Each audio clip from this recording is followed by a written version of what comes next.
I look back at my life, and all I see are the messes I made. I can do one thing right with the time I got left, but I can't do it alone. You'll no longer be beloved celebrities. In the fewest of ways. You will be wrathful gods. That doesn't sound good, Ashley. Well, you know it, Ashley. Sorry, Ashley. This is insane and desperate, even for you. Well, insanely desperate's where we are, don't you think, love? Let's go. That's the spirit, champ. Who wants a creamy, delicious milkshake?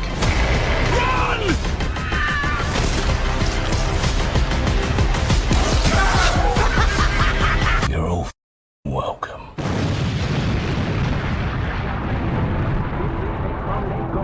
Saturday through Sunday, Monday through Sunday, yo.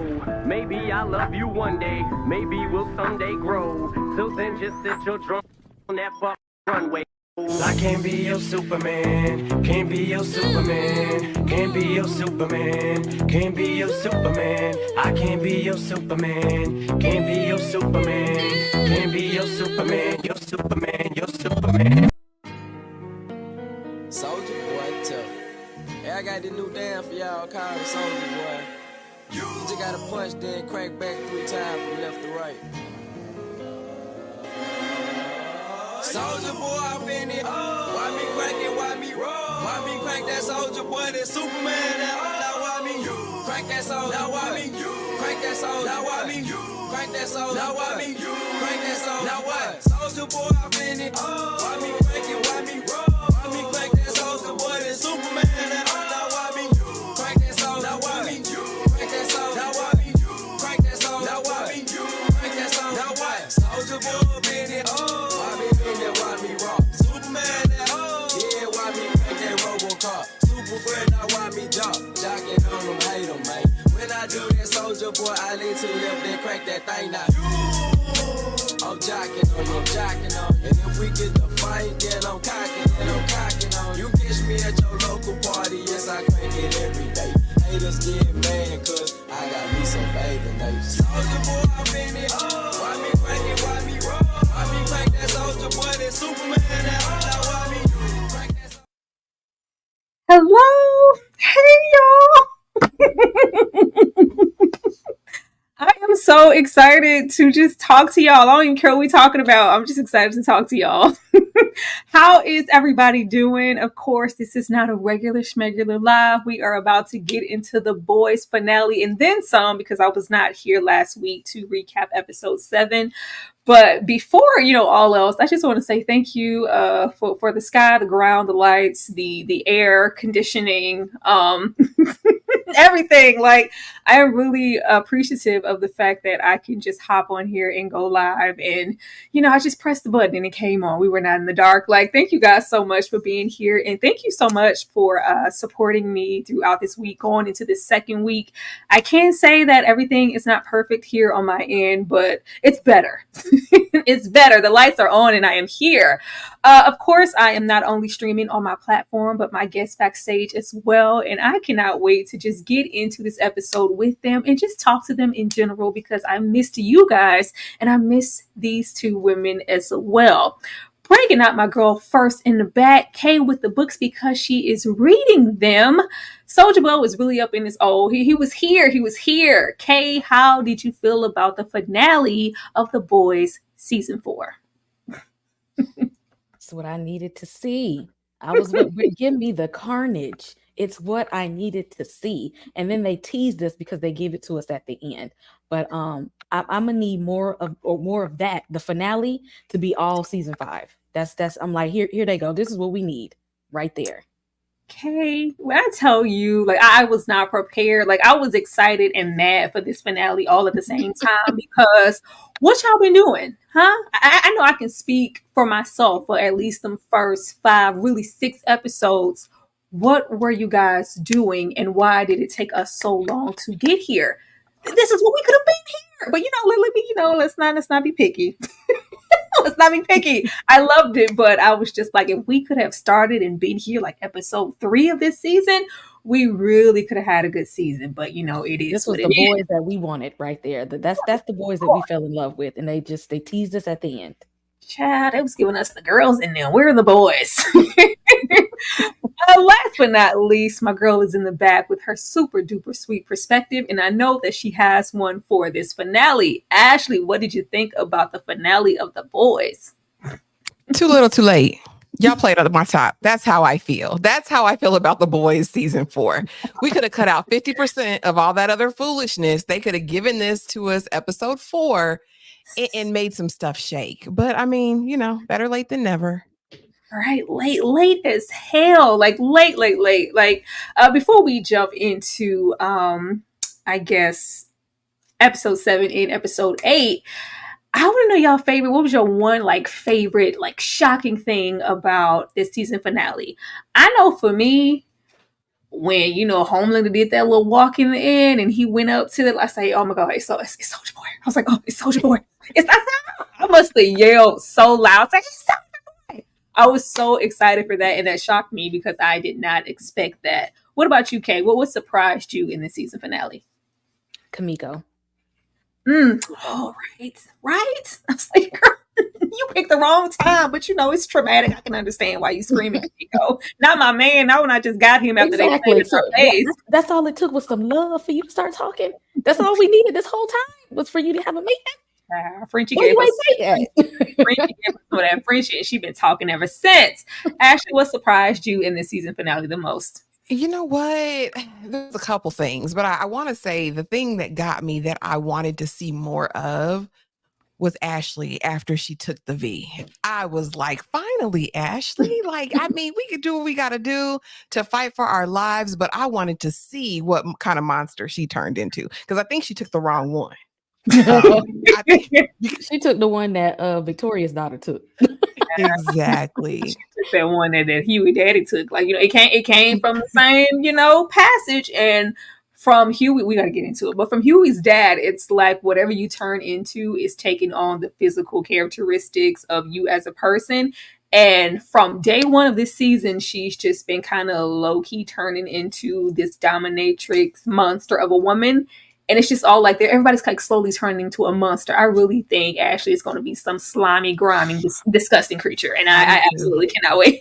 I cannot wait. That head was bubbling. I was like, oh no. When that wig fell off. Say, girl, we just fell off like that. It was never there. It was never there, Ashley. Girl, put some wig glue on it. It just fell off. She didn't have on no grip or nothing. I'm glad when she got to running though at that end. All she heard when the deep said Ashley, she took off. I was proud of her in that moment. She ran. We should have ran with A Train. DeMarcus Bond is in the house with the $5 super sticker. Thank you so much for supporting DeMarcus. I appreciate it so much. And my girl Bree is in the house with another super sticker in the $10. Thank you, guys. You guys are making me feel welcome to come back. Shout out to Bree for rolling up yesterday and paying for training day. When I tell you, I can't wait to put cases on all y'all and for everybody to be playing basketball in Pelican Bay. We back, okay? We are back. Thank you so much, Bree, for supporting me so heavily. But not to waste any time because I don't want to keep y'all here forever. We gotta get into that last episode because you know episode 7 was kind of working with a little bit of something too. I was like, oh, y'all really trying it here. But here, right about here is where let's start with, you know, start with my least favorite child. Start with Ryan, episode 7. I don't know who was watching Comedy Central. I was, and all these little puppets was giving me Crank Yankers. It was giving me Crank Yankers, a Crank Yankers Muppet Christmas special. My mom wouldn't want this. Homelander is all out, you know, living his best life and, you know, trying to be corrupt and whatnot. And he isn't making as much time for Ryan and being in his corner. And we kind of have Homelander going back on his word from, I guess, the previous episodes of, you know, you don't have to do anything you don't want to do. I'm not going to. She's like, no, do it for me. And you have Ryan kind of taking a stance and going, you know what? This isn't right. And I don't want to do it. Ashley, how did you feel about Ryan in episode 7? You know, Ryan, stand up. You know what I'm saying? You know, and this was the whole propaganda mission of see something, say something. If your parents are disagreeing with Vought and Homelander, turn them in. And he's like, no, my mom wouldn't want me to do that. It was again, they wasted a ton of time on things that I don't feel like we really needed. I didn't need the Muppet Show 2024. I didn't need it. You know what I mean? I did think it was cute, Butcher coming or him having the gift and seeing his mom and Butcher and that reminding him of who he really was. But again, we're still not getting a ton of progression into who Ryan is going to be. He's still wavering, right? Between which side he's going to choose. So. Well, you guys know that we are normally here with a couple of fellas, and one of the fellas have just arrived in the back. He said, "What y'all not gonna do is end off the season finale, and I'm not gonna be here because I'm rolling up." Coming to the stage, and we love to see him here, Elliot with the movie files. Hello, Elliot. How are you doing? Good. How we doing tonight? How we doing? Real okay. Thank you for being here, Elliot. Of course. I'm glad, Tyra, to see that you and the family are doing well. I know it's been a hell of a last few weeks or so I'm glad to see you. Oh, spoken lightly. Yes, Elliot. I'm happy to be here. But we are just kind of recapping a little bit of episode 7 because I missed last week. And I guess I'll come to you since you're joining in. How did you feel about this, Crank Yankers Christmas special episode, and Ryan just kind of taking a stance of, I don't want to do this and I'm not doing it even if Homelander told me to. Yeah, episode 7, Ryan was I know we've been talking about it for most of the season. It's been a little bit hot and cold, at least for me, as far as the handling of Ryan, but it's a Christmas special. It's in the Christmas spirit. You got to have someone that at least wants to stand up for the right of people or the good of people. So I like that he kind of had this moment of like, this is, a picture from Butcher, family, how important family can be. And, a pseudo's chosen family ever since with him and Mallory and Butcher and not actually having his mom alive and his dad is psychotic. So it was nice. It was a nice touch, but the inconsistencies of this character was just beyond frustrating, which I'm sure we'll talk about when we get to the finale or whatnot. But, shout out to the good spirited Ryan in this episode. Absolutely. Okay, I'm gonna go to this next slide, and I am gonna come to you because I really want to get to episode 8. I ain't gonna shortchange y'all, but I really want to get to episode 8. Homelander fired me. Don't go. I love you. This absolutely set me because you just cannot tell the deep that he wasn't the only one. We gonna have to talk about Sage because I think we have been waiting for Sister Sage to have this immaculate plan that was just unraveling, and everything that Homelander and the Lights of Firecracker have to say, everything is working in motion. This is what I wanted to happen. This is, don't mess up. And it's like, you know what? You're messing up with the mold. You're not doing what you need. We're just going to let you go and fire you, at which we have, Noir like, don't go. After everything we had, it didn't mean nothing. It's like, what? You too? Like, yeah, you were never special. But, Kay, how did you feel about the firing of Sister Sage, or just the dynamic of just Firecracker and Homelander? I don't think it was anything that wasn't expected. But she's also, getting down with Noir, and she wasn't lobotomized to do that. We were just getting down free will. So Sage is, sleeping with some of the 7 and having her master plan in motion, whatever that is. I knew after she had got, popped in the head and she lost all of her sense temporarily, Homelander don't like to be embarrassed. Mm-hmm. And for him, that was embarrassing. So I knew that no good was gonna come after that. Like when he saw her looking that way and it made him look weak, he was like, oh no, she got to go. And so Sage, really Black Noir and the Deep. One was already bad. Actually, I wouldn't have blamed you if it was just you and Black Noir. I wouldn't blame you right then. I'm just like, go girl. But both of them, and both of them thought that they was in love too. Seriously. I'm really conflicted on what Sister Sage is coming for. Like, I thought we would get more intel into her plan, but I'm not liking it and I'm not receptive to it at all. Ashley, do you see the vision that Sage has in the situation, and were you here for her sleeping with Black Noir? I mean, well, yeah, that part. Like, go ahead, sis. And she didn't even need to lobotomize herself for him. So absolutely. But as far as Sister Sage, you guys know from the beginning, I hated the way that she was positioned in this as like, I'm in service to Homelander, and it's all about what you want and your mission, and I'm just here to be your tool and to be used. And we'll get into it in the finale because I was utterly and completely pissed off. But yeah, no, this didn't surprise me. He threw her away like garbage, and at the behest of Firecracker. Like, really, girl? And we'll talk about it for episode 8, but no, don't like anything about it. Hopefully they'll redeem her in season 5. I don't know how for me. But no. It's like we circled we circled right back around to Magical Negro real quick. And I thought that we were really about to get away from that and be really in awe of, aha, this was Sage's master plan all the time. This has been very self-serving. So far, this is only serving Homelander. Oh, the Deep kills Ambrosius. Ciao. No, first of all, don't do me. I know everything. I know you from the top of your head to the tippy bottom of your toes. I already knew you were sleeping with Sage and you're cheating on me. What I need you to understand is she does not give a damn about you. And he just takes all of this to heart. I would love for us to lose the Deep, but for whatever reason, the show wants us to keep the Deep. And he doesn't really serve a strong purpose. I keep waiting for the happening to happen with the Deep, and it's just like, oh my God. No, we keep just getting the fumbling village idiot type of thing with him, and him wanting to have a sense of importance, and I am smart, and I can do things too, and she loves, and it's just like, you know what? You're not telling me what I want to hear, so I'm going to take you out the tank. I'm going to come to Elliot. Elliot, how did you feel when this happened? Did it hit you in your heart to lose Ambrosius? Well, shout out to Tilda Swinton, who is probably in an elite class for a lot of cinephiles as far as like actors of a generation. For her to take the time out to just lend her voice, obviously she got paid for it, but to lend her voice to a kind of a silly subplot that I think at this point, to go to your point, Tyra, with how the Deep is still alive in this world is crazy to me, but he's the manifestation of just like a yes man. So like, he's only alive because he literally does everything that Homelander says. And he's almost the antithesis of like a Starlight, Queen Maeve, or even, A-Train. Like, he just literally is just here for the ride.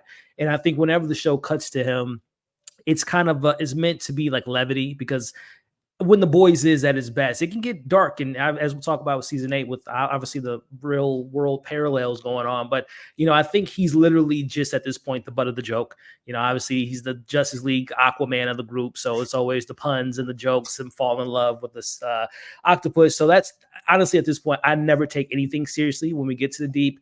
I think in season 2 was the only time they actually like took time to like try to give him, when he was like joining the religious group and going through all that stuff, and him trying to find who he wants to be. Like, that was like, that's legit. Whenever we cut to him, like, okay, let's see what they do. But from that point on, it's literally just been the butt of the joke. So again, I don't take it too seriously. And the only thing I took away from it was Tilda Swinton is willing to have fun and just do roles like this, or her time in the MCU. So not much to take away from it for me.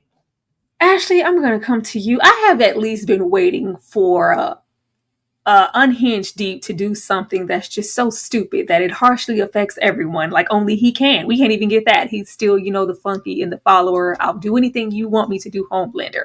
Ashley, do you care at all for the Deep or what he could be in the last season?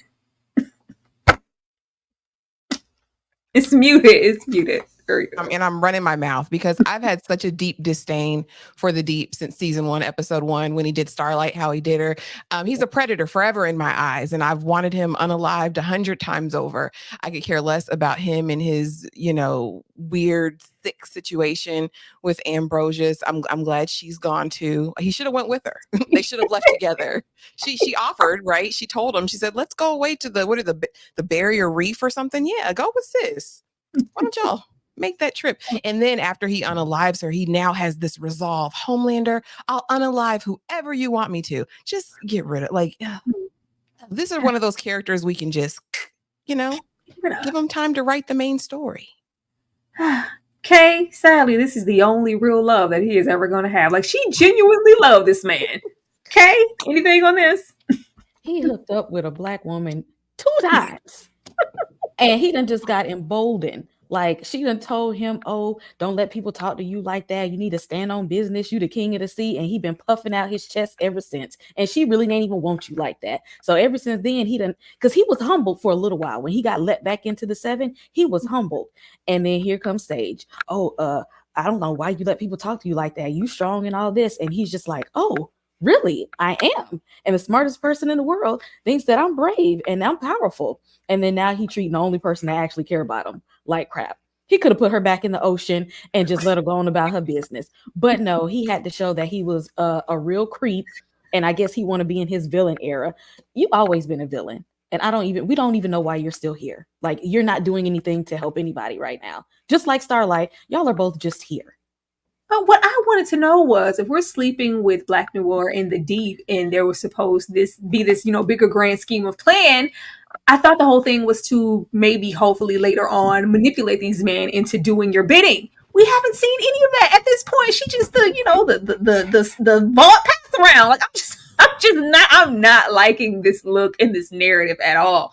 Thank you so much, Dang C, for the $2. Welcome, welcome, welcome. And panel. Yes, I'm here, Dane. I'm back.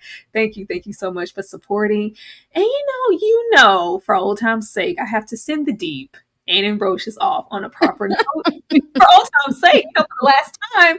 And we will be right back. R.I.P. R.I.P. to her, girl. You get to go on and live in the ocean and the sky.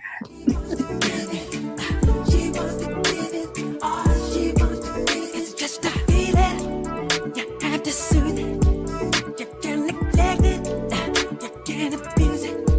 It's just desire. You cannot waste it. Then if you want it, then I want you to taste it. She wants to give it. She wants to give it. All she wants to give it. She wants to give it. All she wants to give it. She wants to get it. Yeah. All she wants to give it. She wants to give it. All she wants to give it. One thing in life you must understand. The truth to trust woman. Just open the door and you will see there are no secrets. Make your move, set me free.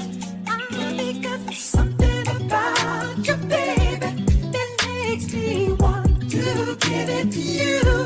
Swear there's something about you, baby. Just promise me whatever we say, whatever we do to each other. For now, we'll make a vow to just keep it in the closet. I most definitely have the deep fan cam. Why not? Oh, girl, R.I.P. He literally kept you in the closet, and you died in the closet. We wanted him to release her into the ocean. Like, the deep is a truly disturbed individual, and the day that we lose him, it'll be a good day. A-Train for the win. Now, I would just like to say the whole fight in A-Train rolling up with the save. I was like, this is what we like. The comeback, the fighting, the back and forth. First of all, I'm not even finna just ponder on Homelander sending the deep in Black Noir to take down Butcher and Starlight. Like, why? You clearly didn't want them dead at that bad. But we still getting on A-Train's redemption. When I tell you I am surprised, I think we were all collectively thinking that A-Train was going to be on his way out, and he survived this entire show. But we have him finally feeling like a hero and doing all of these good deeds, and it's just like, you know what? Everything's found out. Everybody knows everything. I'm gonna get my family and get the heck out of here. After he told Marvin that he needed to stay and not get his family and get the heck out of there. But it's just like, yeah, the jig is up, and Ashley, out of fear, decides to stay there at Vault. Ashley, how are you feeling about A-Train?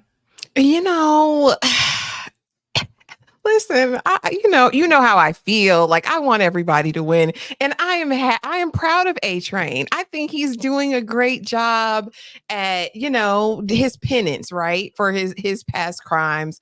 I was happy he at least made it out this season. I don't think he'll last the series. Like, I think as soon as he comes back, it's over for him. Homelander put on his tears. A-Train was my friend. Shut up, Homelander. You have no friends, right? I thought it was precious. Save mother's milk because he was on his way out of here, or so we thought. The little boy looking up at him, and he's like, "Oh, I'm a good person now." Going back, come on, Ashley. They know. Let's get out of here. This part is what confused me, that Ashley just didn't hightail it out of there. I said, "Is she going to try to be a martyr? Like, what's the vibes?" It wasn't as, grand as all that. But yeah, I mean, I can't ask anything more of A-Train right now. He really has been making strides to be a better Soup. Elliot, what's wrong with Ashley? Is she really that terrified to leave, or is there something else going on? Yeah, I mean, I think with them keeping her alive, I'm really interested, especially when we get to episode 8 and seeing another version of her. But yeah, I think it's just a matter of fear. Yeah, like she, unlike on A-Train, she can't literally run away from her problems. Like, she's a human being, she can get killed much easier than him. So I think she's just a matter of fear, almost like Stockholm syndrome, even maybe. So, but again, we'll talk about her more in episode 8. But as far as the A-Train of it all, I think it's an interesting arc. It goes back to season 3, after killing Blue Hawk and getting his heart in there and having like second chances and having a new outlook on life and trying to do the right thing. So it's been an arc that's been funny enough, not fast enough. It's taking its time. It's just a slow burn, and I'm like how they're handling it. And I don't know, Ashley. I think he might survive season 5. Like, I think he will be joining the. I think it's going to be him joining the boys. And a nice little lineup with potentially the boys minus Butcher, which we'll talk about, but A-Train, maybe Ashley joined the group, and maybe Soldier Boy and Queen Maeve. So he might survive the entirety of the show and having that complete arc, or he might sacrifice himself and die. But either way, I do like what they're doing with him, and that they didn't kill him this season, because that was a big rumor that a lot of people had speculated that it was just a matter of time that he was going to die. But he lives to fight another day. Shout out to the 62 people here in this live. Keep engaging, showing us love, and hitting that like button. We really, really appreciate it. Kay, I'm going to come to you. Butcher is literally dying to do the right thing. Because if you do the wrong thing and follow this Kessler energy, I can reinvigorate you and make you come alive again. But we have the likes of, first of all, I didn't care 2 dams about Frenchie getting out of jail. I was like, we did all of that just to, conveniently get Frenchie out. But we do have, it's so frustrating because I know we were all looking upside Kamiko's and Frenchie's head, like, what is going on with their storylines? And it's just like, we did all of that just to bring them right back together. But what sent me, outside of Butcher trying to do the right thing, still at this point, informing them about the virus and his intention with Samir, is a one-legged Samir getting the drop on the likes of Frenchie and Kamiko, and having to, instantly amputate her leg, as well as them really getting into the forgiveness that they should be finding in each other and for each other, versus Frenchie trying to get himself locked away and practicing avoidance. Kay, what did any of this do for you? Were you here for Samir hopping away? I got to give it to him because he never gave up. You got to give it to him. He fought. He fought and he fought. He didn't just give in. But he had to know that that wasn't going to take Kamiko completely out, because she can regenerate. But he did. He tried. And I'm like, if we okay, Frenchie, I need you to do something. Like, be useful if we're back. Be useful. And did he, you know what? Did he even apologize to the boys for like just leaving abruptly? No. And just ain't say nothing why he left and how he could have put them all at risk. He just like, I'm back. Hey y'all, I didn't know this was gonna happen. No, he didn't say that. He came in and was like, I'd rather be anywhere else but here. Ungrateful. They should have left his ass right where he was. Ain't say nothing to nobody, just gonna come in humbly like, I thought I was where I should have been, and didn't care that Kamiko was up there every day because she ain't got no real friends and family. Just no nothing. Rude. Ashley, were you here for some of Kamiko's backstory of, why and how she became mute, and she and Frenchie reconnecting, as well as Butcher still at this point trying to do the right thing? I mean, yeah, but it's still, and y'all correct me if I'm wrong, but we still never really got closure with the young lady from before. It was like they were there, strong, we're having fights and chases and everything, and then they just disappeared and we never saw them again. I was thinking about that too last night. I was like, I'm like, where'd they go? But yeah, the backstory, okay, girl, we get it. You were traumatized. You were in some sort of weird, sick fight club. I get it. the Samir part though. Can we talk about that? And the idea that they were going to let him go. Samir, you don't need to stay. We're going to let you go. And he hops on that one good leg and says, I'm going to do this going out. I'm going to escape. I'm going to get back to my Vic. I was just like, be for real. I didn't know if we needed that, for Frenchie to start synthesizing a virus. But I guess it worked in their favor, right? Because we had to use Kamiko's leg in episode 8 to get what we needed. So I guess all is fair, I suppose. I was over it. I was over this part. I'm over here reading some of y'all comments talking about it. We know about I think from day one we all knew Kessler was a hallucination of whatever that was inside of his body. Elliot, I am going to come to you. Marvin, really? I can't come with y'all. We literally have Marvin gearing up to, per usual, get his wife and child out of the country to protect them for bigger things ahead. And it's just like, no, that's not enough. I want you here with me, with our daughter. We need you. She needs you. We can all go to Belize together. Of course, we have A-Train conveniently talk him down off the ledge. I will never get over A-Train in that grand speech and him doing the exact same thing he told Marvin not to do. But Marvin opts to stay. And I'm just like, Mother will need you. We do know that mother's milk serves a heavy purpose in the boys, whether it's the muscle or the voice of reason, or, they all work as a puzzle piece. But in totality, if you left and went to, be with your family, I don't think it would change a thing. And you might not get this opportunity again. Ellie, do you think Marvin made the right decision?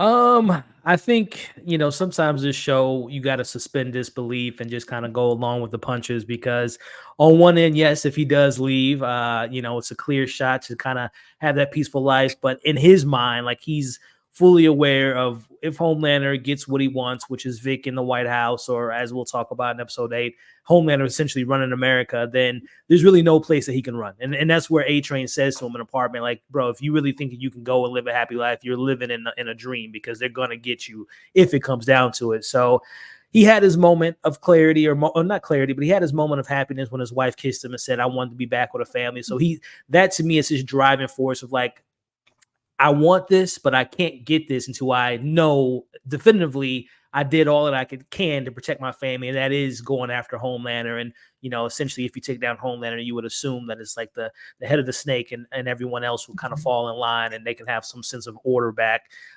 So again, it was a nice sentiment to have that there. Like, this is his motivation for season 5 of getting back to his family. Because if he just left, it would be like, that was kind of anticlimactic for the character. So again, his whole thing next season will be, I want to get to wherever his family is, or you can see them set up the story where they find his family. And again, maybe that's where A-Train comes in and then he saves his family and all that stuff. But I like that they at least keep that door open, that he has something to fight for, which is his family, and him teaming up with the boys to make sure that they're safe. Their revolving door of nothingness. You know what I wanted? I just wanted I'm on an island of, I just wanted a narrative from Marvin. Every time I think I'm out, they keep pulling me back in. I took my family all the way to Belize and they rolled up on me on an island. I have no choice. Like, I just wanted him to try. Actually. Yeah. Mother's milk was passing out, having palpitations. Like, he's just not built for it at this point. I like seeing him. I love Laz Alonso. You know what I'm saying? Love seeing his character. Love to see a Black Afro-Latino man working. Yes. But yeah, he could have went. He could have went on with his wife, because apparently, because if we need the kiss, I was like, oh, okay. They're rekindling this whole, like, that we never even really got to see them immersed in. So I'm like, all of the romantic stuff they're trying to throw in is just not landing for me at all in episode 7 or 8. But yeah, he should have went to go be with his daughter. She's still doing the most, so yeah, go be a dad. Go be a dad. Don't listen to A-Train. Go be a dad. Go be a husband. Live your best life off the grid, Child, so you can live. Ain't nothing waiting here for you but some bodily fluids and some man meat to be slapped across your face. That's all they ever do. Every chance they get. Go. Oh, we have this mind reading, skin shedding, shape shifting assassin. I loved this shapeshift, I was like, oh, please don't die. Please don't die. This is the best thing to hit the boys in a long time. I thought it was creative. I thought it built a lot of suspense because you would never know who was who and what was what. And they were really like strong. It was giving me, a little. I love something that's gonna give me T1000. I love that. It was giving that. I love that. And then we have, Web Weaver being the mole, and we literally have Homelander rip Web Weaver in half. I really thought they ran that his web weaveness coming out of his back end into the ground. But they love to, give us some disgust. But we have that, and I just really, at this point in the show, I really wanted us to hold on to this shape-shifting assassin as long as we could. Kay, how did you feel about these two things? Yeah, sometimes I just question the writers of these shows. Who comes up with this? Because we could have had a regular shapeshifter. No, we got to make sure we see the flesh being ripped off and forming a whole new person. Like, who thinks of that? Like, they take things and make it so it looks horrific. And it's like, it's cringy, but you can't look away at the same time. So I did like the shape shifting as well. And I think that Firecracker needed to be there to see that Homelander cares nothing about anyone. And all it takes is for a second and somebody's gone. Like he unalized people. He don't think twice about it. He don't ask no more questions. It's like, if you're getting on my nerves and I don't want to talk to you no more, you're gone. Like, she looked truly terrified that he did that in front of her. And like, I'm like, was you not afraid of him before? Like, did you not know he was like crazy before? So I think she needed to know that. Like, this ain't your friend, Firecracker. This ain't your homeboy. This ain't your surrogate son. This is a psychopath. Elliot, what did you think about our first introduction into the shapeshifter and Homelander being Homelander? The Homelander scene, yeah, that was just kind of, our shock value of the week moment of him splitting him in half. So it really wasn't too much from there for me from a narrative perspective, besides, as Kay was kind of alluding to, that Firecracker got to see it in real time of like just how easily these soups can be disposable for him if you go against him or what have you. So that was a wake-up call for her, potentially. She's still loyal to him, giving him the breast milk. So we'll see what comes of all that next season. But as far as to I think Kay said it. And you said it too, Tyra. I love the idea of the shapeshifter, and I think Dane in the comments mentioned that it is an homage to the shapeshifters from Eric Kripke did Supernatural. He obviously is the writer of this show, so it's kind of a nod to that because and I don't think it was as explicit as this because that was Supernatural's on CW, so they couldn't go to the full nasty ripping of the skin type of thing, which I love because I'm a big werewolf fan, like anything werewolf mythology. And I love when werewolves have their transformation. Van Helsing. Yeah. So I was like, I love that a lot, and I was so mad as we'll talk about episode 8 that they killed the shape. Well, we'll talk about it. They're still like.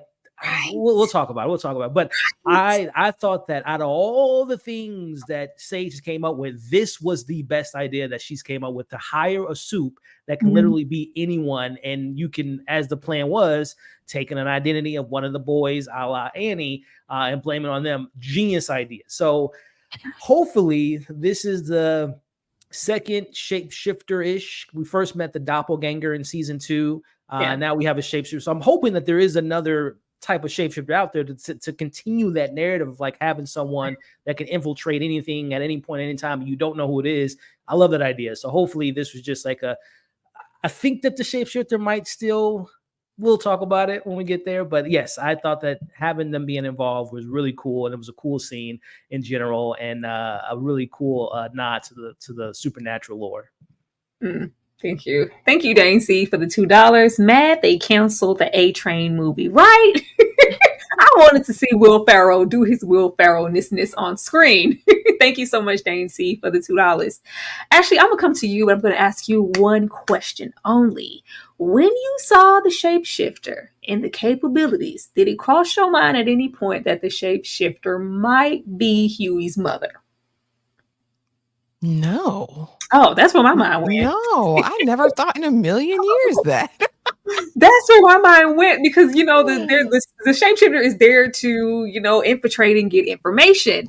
And I was like, we still, which we're gonna get into, didn't get any closure with Huey's mother. I was like, I wonder if it's Huey's mom. That's the first thing popped into my head. That would explain so much. I was just wondering. Let me go to the next slide. It was just me. Did nobody else think that? It was just me. For like a hot second, I had mentioned that in my breakdown of that particular week, but then the more and more I thought about it, it would have been like, what would it have served to the main plot? Because it's just like Huey would have, what information or intel would a shapeshifter have gotten for Huey? So I was with you for a minute, but I'm like, it would have been too much for Huey. You take his dad away, he's getting assaulted, it would have been too much at that point. So I was in that camp for a little bit, but I'm like, yeah, but then it wouldn't. What is she gonna, he or she, whatever them is, would get from Huey?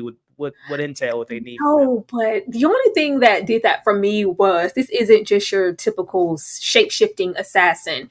They go into a great deal of, detail with their lives, like getting Huey to propose, like certain things that you don't have to do. Like you already have the information at this point, all the sex throughout the week. It just seems like there was this personal vendetta to not only infiltrate her life, but I want to ruin it. I want it to sting a little bit. And we get that with the interaction that the shapeshifter has later with Starlight. But I was like, oh, I wish it was the mom.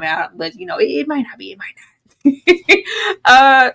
Actually, I'm gonna come back to you, Vicky. It's not too late to stop this. How did you feel when Huey, Huey who conveniently gets hurt every other scene? I'm so over Huey getting hurt.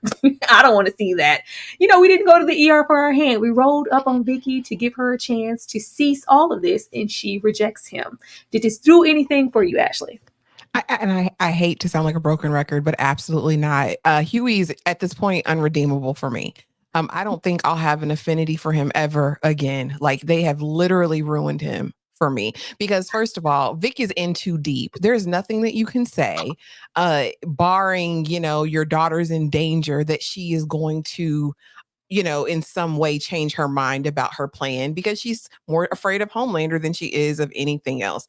And he's aware of that. I mean, I guess they're maybe just playing on this friendship that they had once upon a time. But again, to me, it was just kind of like,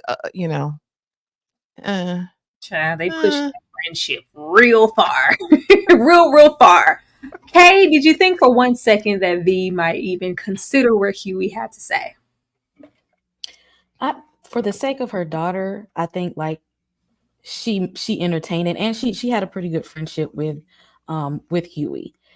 But she's, at the end of the day, she's always going to do her because she's also afraid of Homelander on some scale. So it's just like, I hear you, but Huey, you don't have the ability to hurt me or my child. Homelander does. Cow, she dug herself into a hole. Thank you, Dane C, for the $2. The shapeshifter is from the TV show Supernatural. I have never seen Supernatural.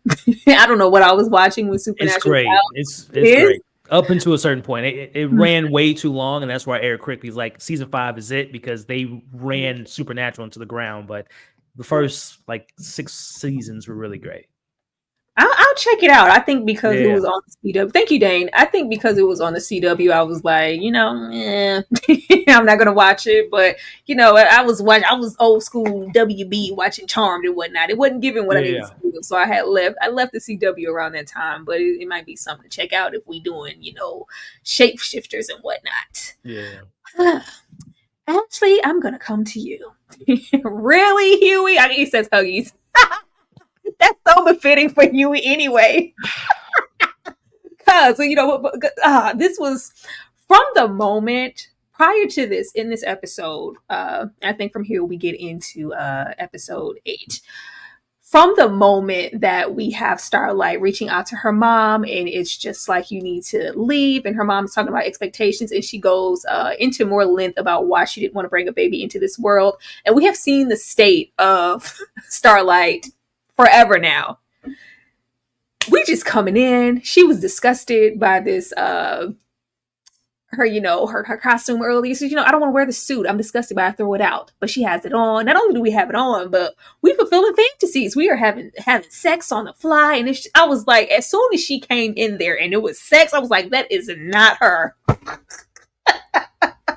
I never thought for 1 second immediately. I was like, yeah, just the attitude. We have not gotten this from Starlight, and we do, try to flesh out their little relationship a little bit, getting into their home life this episode. But I just love the fact that in that brief encounter, even though we know they're together in real life, that he has with V, there's more chemistry there than we have ever gotten with them this entire season. But Ashley, did you know from this moment, when did you figure, before this reveal at all, that this was not Annie? It was so bad, Tyra, that I literally, in my review, I had to go back and rewatch it because I thought this was a dream sequence that Huey was having, because she has not touched him. She has not breathed on him. She has not pinched him, not held his hand. Like, she has not rubbed his leg. Literally, there has been no affection between these two, like, this season. And she's now all of a sudden riding it like a pony. Like, come on. Like, I was like, oh, Huey's dreaming about the Nana. Like, he must be down bad. And then I was like, oh yeah, that was the shapeshifter. But yeah, no, because no, Huey, come on, Huey, you know she's not busting it open like that for you, buddy. Like, y'all aren't doing anything. Come on, my guy. Kay, did you think that maybe, she was fulfilling his fantasy and doing it with the suit on, and that maybe this could have been Annie? Did you think it was her? Huey done been violated a couple times this season and lost a whole parent. And Annie ain't even rubbed his arm to console him. And now all of a sudden we clapping cheeks. Huey, wake up. Wake up. It's not coming. And I get it. The shapeshifter was good. We had the looks, we got the voice, we even got the memory and the mindset. But Annie ain't gave a damn about you in a long while. Okay. She didn't even hold your hand through the tough times or nothing. You had to know this was a little suspicious. It was giving, even when we got into their home life, it was giving roommates. Like, I'm living with my bestie. Elliot, did you think for 1 second that this was actually Annie, or did you know before the reveal or after? I think, yeah, there was some signs. I do wish, and not to rewrite shows or quarterback in the show, but I do wish that the reveal would have been that she's been Annie for like at least half the season. Because that would have really set up like a lot of complications. Like, oh, that explains why her powers aren't working, or that explains why her and Huey aren't having that physical connection, because there's something off. So I was hopeful that they were going to flash back to, again, episode 2 or something where the switch happened, but it was like, oh no, it all happened in that one episode. I'm like, oh, you had something that would have been so meaty to bite on and just so open so many doors. But neither here nor there. I thought the reveal was kind of interesting in the Huey of it all. Not taking in. I know he addresses it later in episode 8 of why he, when it clicked for him, whatever the case may be.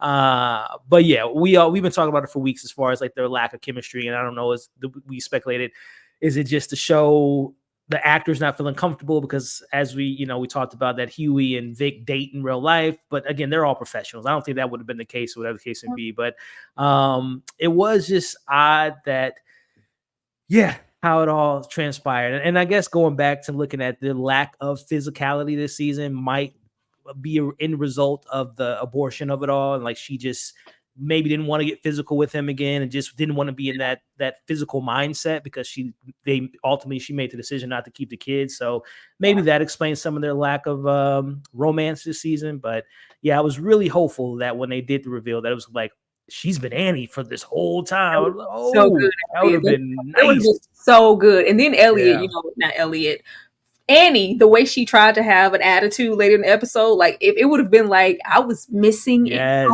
didn't time. You didn't. None of you noticed that it wasn't me. That would have been so freaking good. Like, y'all slipping, writers. Y'all slipping heavily. That would have been really good, and a pinpoint to really put into their relationship, like she was trying to do. You don't want, the depressed, out of touch or whatever, Annie. You want this fantasy of people, giving you butt play and fulfilling everything that you ever wanted. Because he ain't got none. He ain't got none. He had none since it had him. It was he was just happy to be getting some, and it just left for that.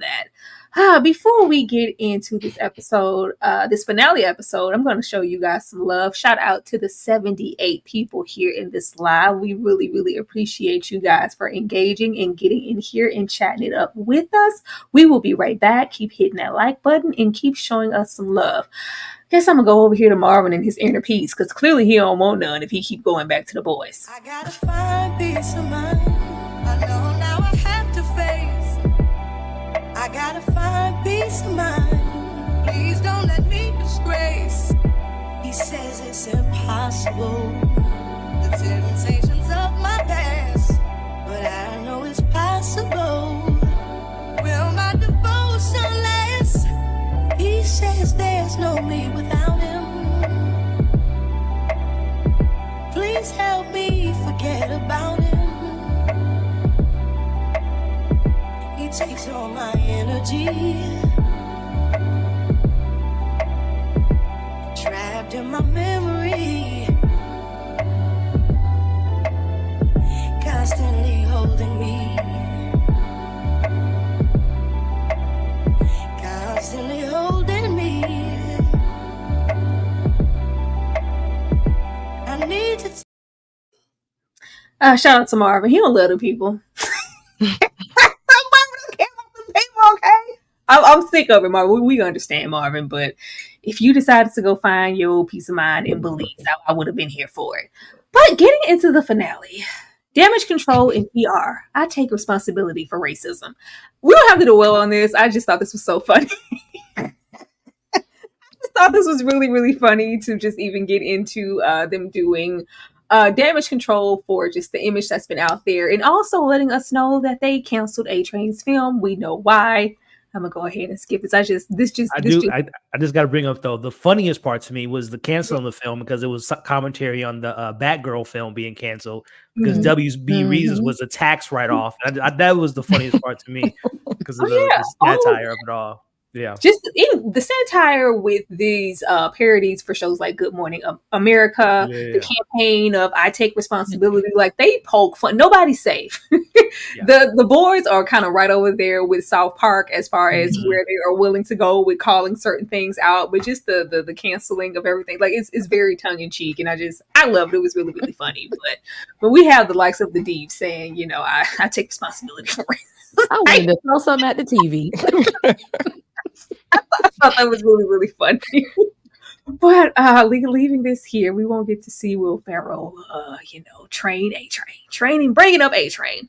We get here. Will you marry me? Huey knew that this was not Annie. Getting it in every day and twice on Sunday. He's just living his best life. We have Annie coming out. Now, granted, the shapeshifter isn't just merely shapeshifting. We're getting into the thoughts. We know everything about the person in history for maybe Huey to think that this is really her. But the transition from where Annie has been this entire season to just jumping into Will You Marry Me? There should have just been a light bulb instantly in Huey's head that this was not Annie. And I thought it would happen way before it did. Ashley, were you here for the proposal? No, it was ridiculous. But I will say this, right? Later on, we find out Huey says, my first instinct was, or my first clue was that she had on designer. You love being in your t-shirt and sweatpants. Okay, Huey, but then you still proceed to go and get your ancestor's ring and bring it back to her to propose with. So apparently, he liked the two fingers. I was like, is he traumatized by it, or was he into it? Like, she's all of a sudden trying new sexual things with him. Like, come on, Huey. He wanted this new one. He wanted Shapeshifter Starlight. I believe he liked her better than he liked Starlight. He did.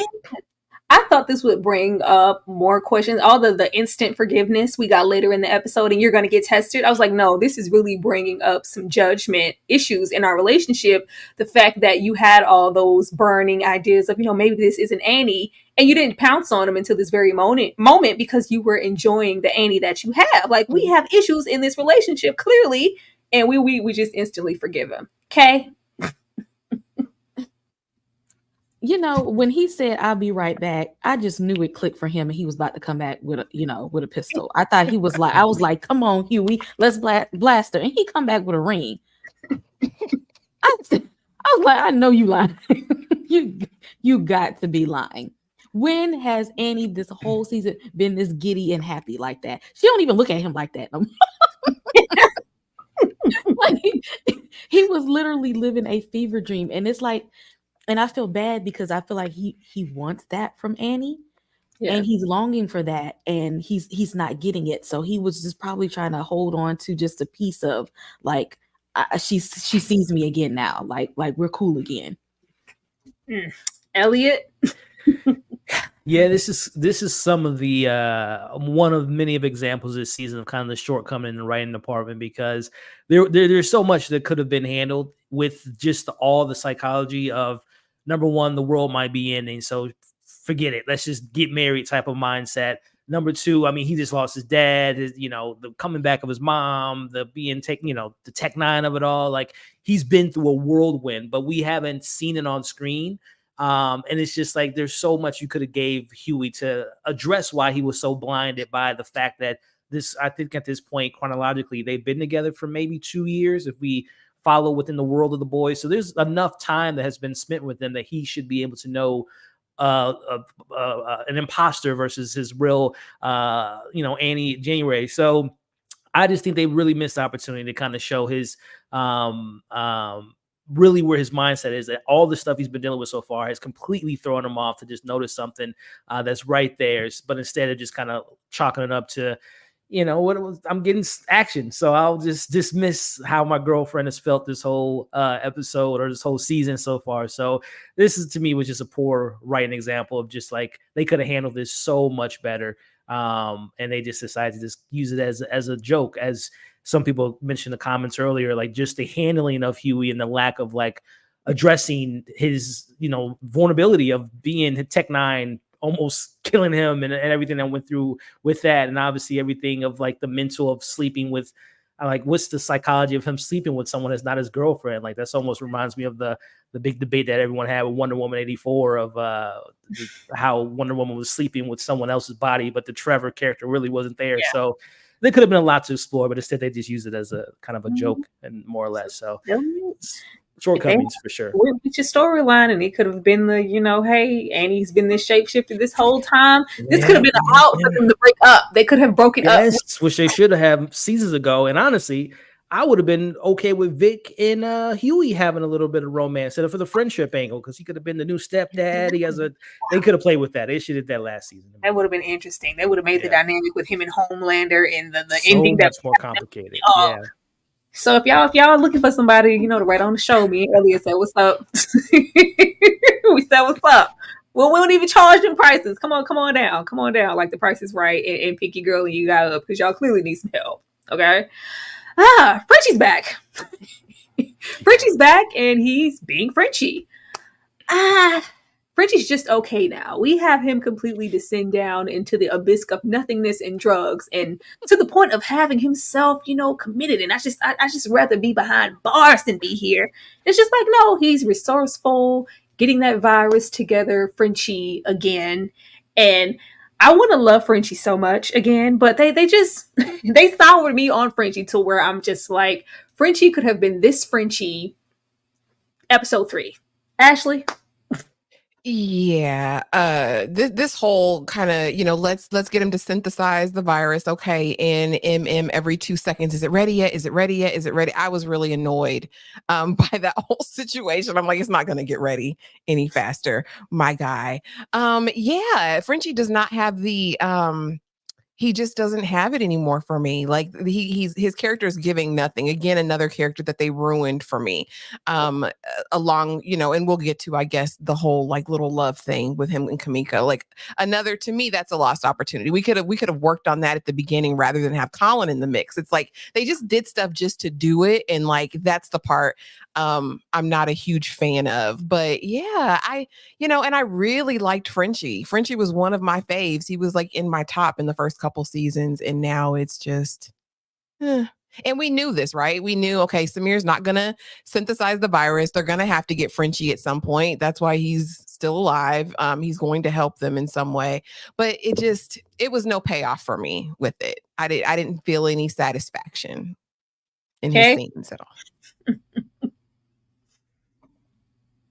Yeah, they just tried to make us like Frenchie again, and it's not working. I'm still mad. He still ain't apologized in the way that I would have liked him to, and he still ain't gave no other than his guilt.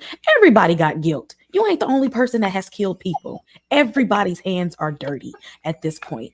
You and Kamiko, just go work it out in therapy. But what you were doing was just reckless at that point. Like nobody's feeling sorry for you right now. We got other stuff to do. Put that on the back burner right now. But Homelander exposing a Vicky, he's been working on this plan for a while. He's been working on this plan for a long while, and I really feel bad that she was not ready for that. Like she didn't have anything to say. She didn't have anything to combat it or anything like that. Like, how are y'all letting Homelander be 2 steps ahead? Oh, child, that's a sad. We gonna get to that exposure K. Like it's a sad day when Homelander's ahead of anybody. We know he the secret village idiot behind the deep. We got time for that. Elliot, do you care about Frenchie? So I haven't read all of the comics, but after season 2, I did I was just so in a craze of the boys that I started to read the comics. And I will say that the show, this is one of the few times that an adaptation to me is better than the original source material. Frenchie is way more fleshed out in the show than he is in the comics, and same can go with a lot of these characters. But this is what happens when sometimes they put so much work into the character in seasons 1, 2, and 3 that now they're kind of running out of stuff to do. As we talked about for the last several weeks, that Frenchie has been such a just unnecessary character this whole season. The only reason he's there is just to kind of almost to prop up Kimiko's story, which I'm okay with. I much more prefer Kimiko than Frenchie, but also him as a character was kind of sacrificed to just go with the theme of seeing their past. That's the only thing the Frenchie did this season is we learned that he is terrible. He kills all these people all these years, and it just kind of speaks to the mirror of the boys that they're just as bad as the Supes because they besides some of them, but most of them are terrible people in most of the time. So that was all they really did to him. They could have found so many more creative ways to give us that from Frenchie. And him working on the virus to me just could have been even more creatively. If you wanted to have the Colin storyline, have a Soup kill Colin and just give him more of a motivation to be like, yes, we need to kill Soups. Let me get out of my head. Let me get out of my guilt stage and let me get back on track. But instead, it's just he's in jail for 24 hours and now he's just okay, I guess I'll just jump back into action. It was poorly handled. That whole Frenchie stuff was just a complete waste of time because there's literally no. Again, and we'll talk about it at the end, but this season was just one big setup for what we're hoping that season 5 is going to be great. Boy. But the purpose of Frenchie this season was only, like I said, just to serve just the theme of going back in their past and learning that they're not the best people. But other than that, Frenchie was the worst character to me this season. I wanted Frenchie to die. Yeah, he should have died. I want, and not just so much Frenchie, but with us being so deep into the show and we're getting our final season, it's only right that we would up the ante and lose one of the staple boys. Yeah, and I think we had that cop out with us losing V instead, which we'll get into. Yeah. But I wanted Frenchie to die. I wanted him to be that sacrifice to be oh, now it's war. He couldn't even be a martyr. I hate that. Let's just think of that. This was one of the major shortcomings of this season when we get into Kimiko and Frenchie's storylines. But I really thought if we're not taking A Train, we definitely taking Frenchie. They both here? Wow. Tell the boys I'm sorry. Butcher getting his affairs in order and Kessler's proposition. I won't even spend too much time on this. I knew Butcher wasn't going nowhere. We all know. We all know Butcher isn't going anywhere. We do have him, in a sense, talking to Huey about this shop that he and I think his brother were going to go to, go there for me. I think it was maybe something foreshadowing for later, for maybe the boys to maybe, or him, or Huey, somehow for he and Huey or somebody to come back together and he's going to end up there. But him just saying his long goodbyes and, I failed you guys and I'm sorry. And also getting his situation together with Miss Grace down here. This didn't do anything for me because I was like, Butcher ain't going nowhere. Elliot, did you think for 1 second, just maybe think that Butcher was going to be on his way out? This is the creative of me, the metaphor of metaphorically he died. The Butcher that we know died in that hospital bed when Mallory died. That was his last remnants of humanity died at that moment. So sure, that's there. But the suspense of it all, we knew that he wasn't going to physically die in that moment. But I'll be honest with you, T. I think that this, to me, emotionally speaking, this was one of the more emotional plots in the finale. Seeing him kind of coming to odds meet of thinking he's going to die in the bed and having that conversation with going back to when him and Huey were at their peak of him looking at Huey as a little brother and the conversation with Lenny, Carl Urban did his job in that scene where he was like, Huey, tell the boy. Like I'm like, and it's not this season that I was getting like emotionally connected. It was going back to like 3 and 2 and 1 and thinking back when we first met Butcher to where he's at right now. That played more than like this season. But yeah, I like, again, the metaphorical standpoint of him dying in this scene and him allowing Joe to fully take over. It worked for me. I just think that the execution could have been handled a little bit better, but it worked. I like that, Ellie. I like the little metaphorical death of the butcher. That butcher. This new thing with the tentacles out of his chest. That's not the butcher that we know. I did like the fact that we have the impact, because I think it gives me a disconnect because I don't give a damn about Huey.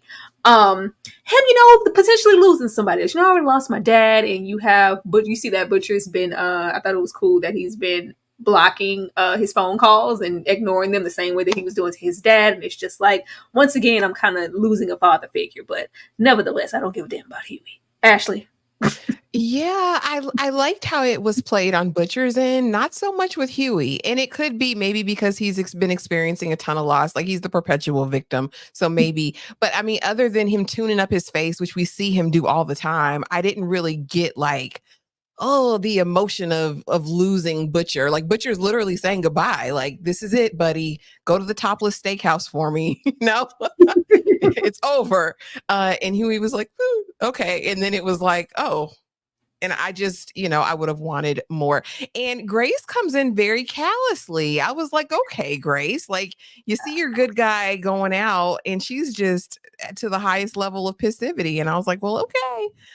But yeah, I mean, I agree. Definitely. This is the end. Well, soon in a couple more scenes, right? This will be the end of the Butcher we know. Billy Butcher's gone. And now it's like Kessler 10.0 or something. I don't know, but yeah, I wanted to feel it more. I would have even liked a montage to those earlier seasons, possibly, right? Like when he and Huey met and they were on their little crazy missions. That would have been a good look. I might have shed a little tear, but it's the boys. They are not giving you no montage. Okay. It could have been a bloody one. Okay. I said, but if you don't get your ass out of that damn hospital bed while you over there acting like you really about to just lay down and take it, you ain't going no damn where. And he just and talk with his little soft voice and Huey, can you just do this one last thing for me? And sir, you know good and hell well you was not finna just lay there and it was like. It reminded me of like Deadpool when he thought in Deadpool 2 when he thought he was about to die and he's just like giving all these speeches and he closes his eyes and he's like he opens them like, oh wait, I'm still alive. Like get up. Yeah, it was. But Carl Urban is a phenomenal actor. I've been checking for Carl ever since Dredd. I love Carl Urban. Mm-hmm. I love him.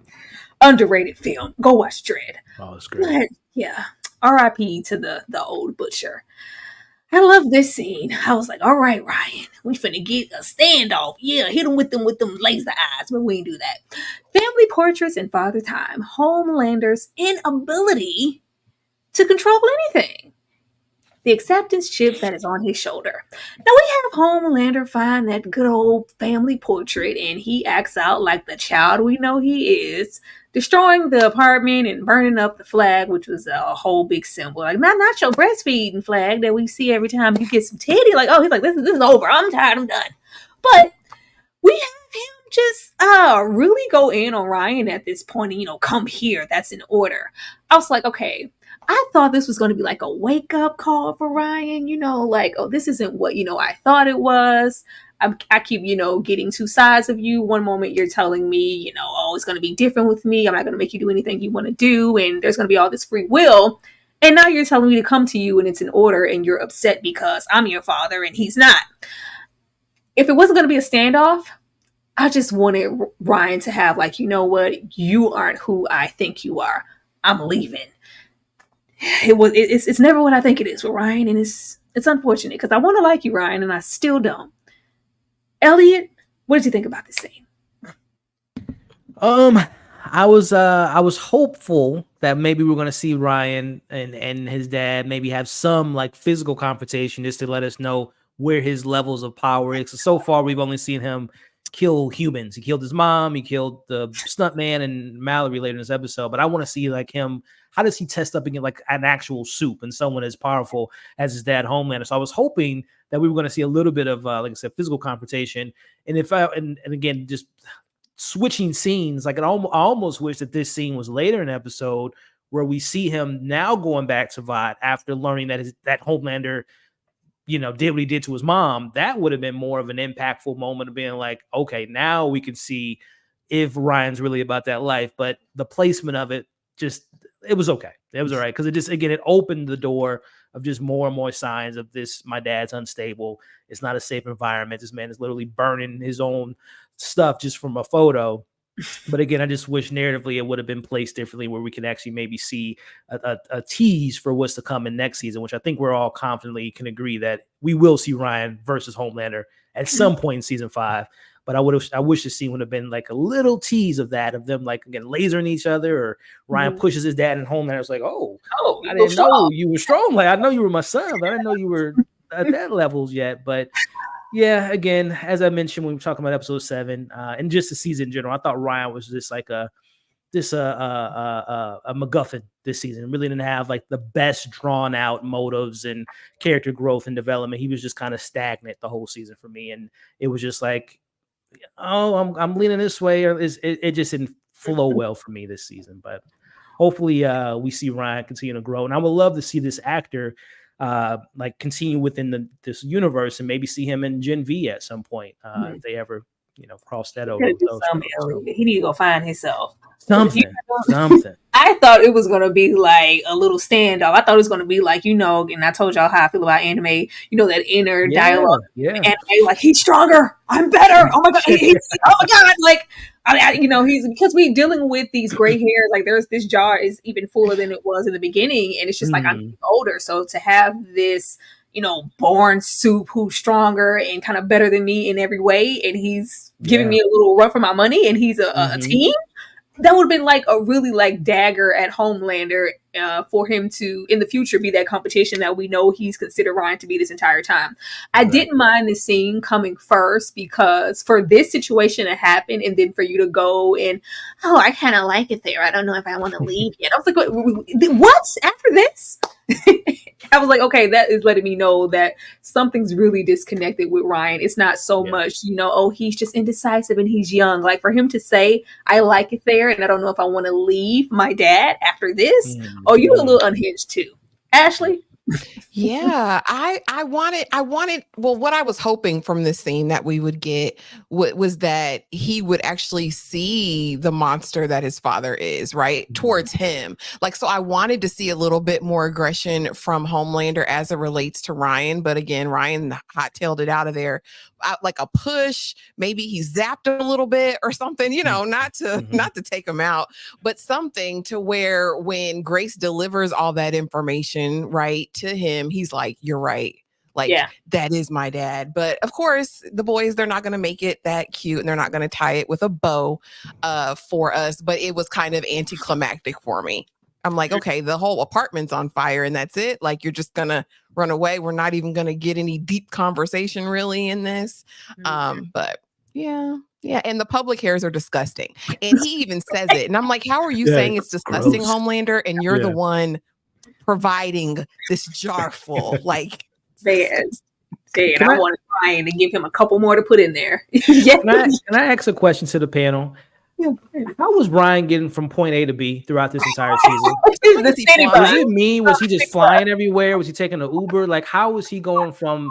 And first off, he went to the hospital. He's talking about, wait a minute, you didn't realize you were going to like a bunker when you were like going down to this made up hot. Like, there's a lot of questions about Ryan, how he would end up from one place to another. I was very curious about that. Elliot, every time we see Ryan appear, my head is just making my way downtown. Yeah. Well, I just finish, picture him just going, on a city bus, walking the streets. And it's just, I'm assuming that he flew. It would have been nice to see that, to know, just, let the boy do something. We have seen Ryan do nothing.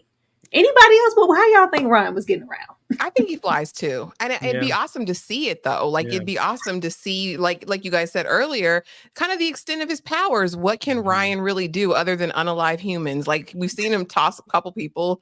You think he singed some people, burnt them up a little bit, but let's see the rest of it. Why your dad is so threatened by you. Let's see that.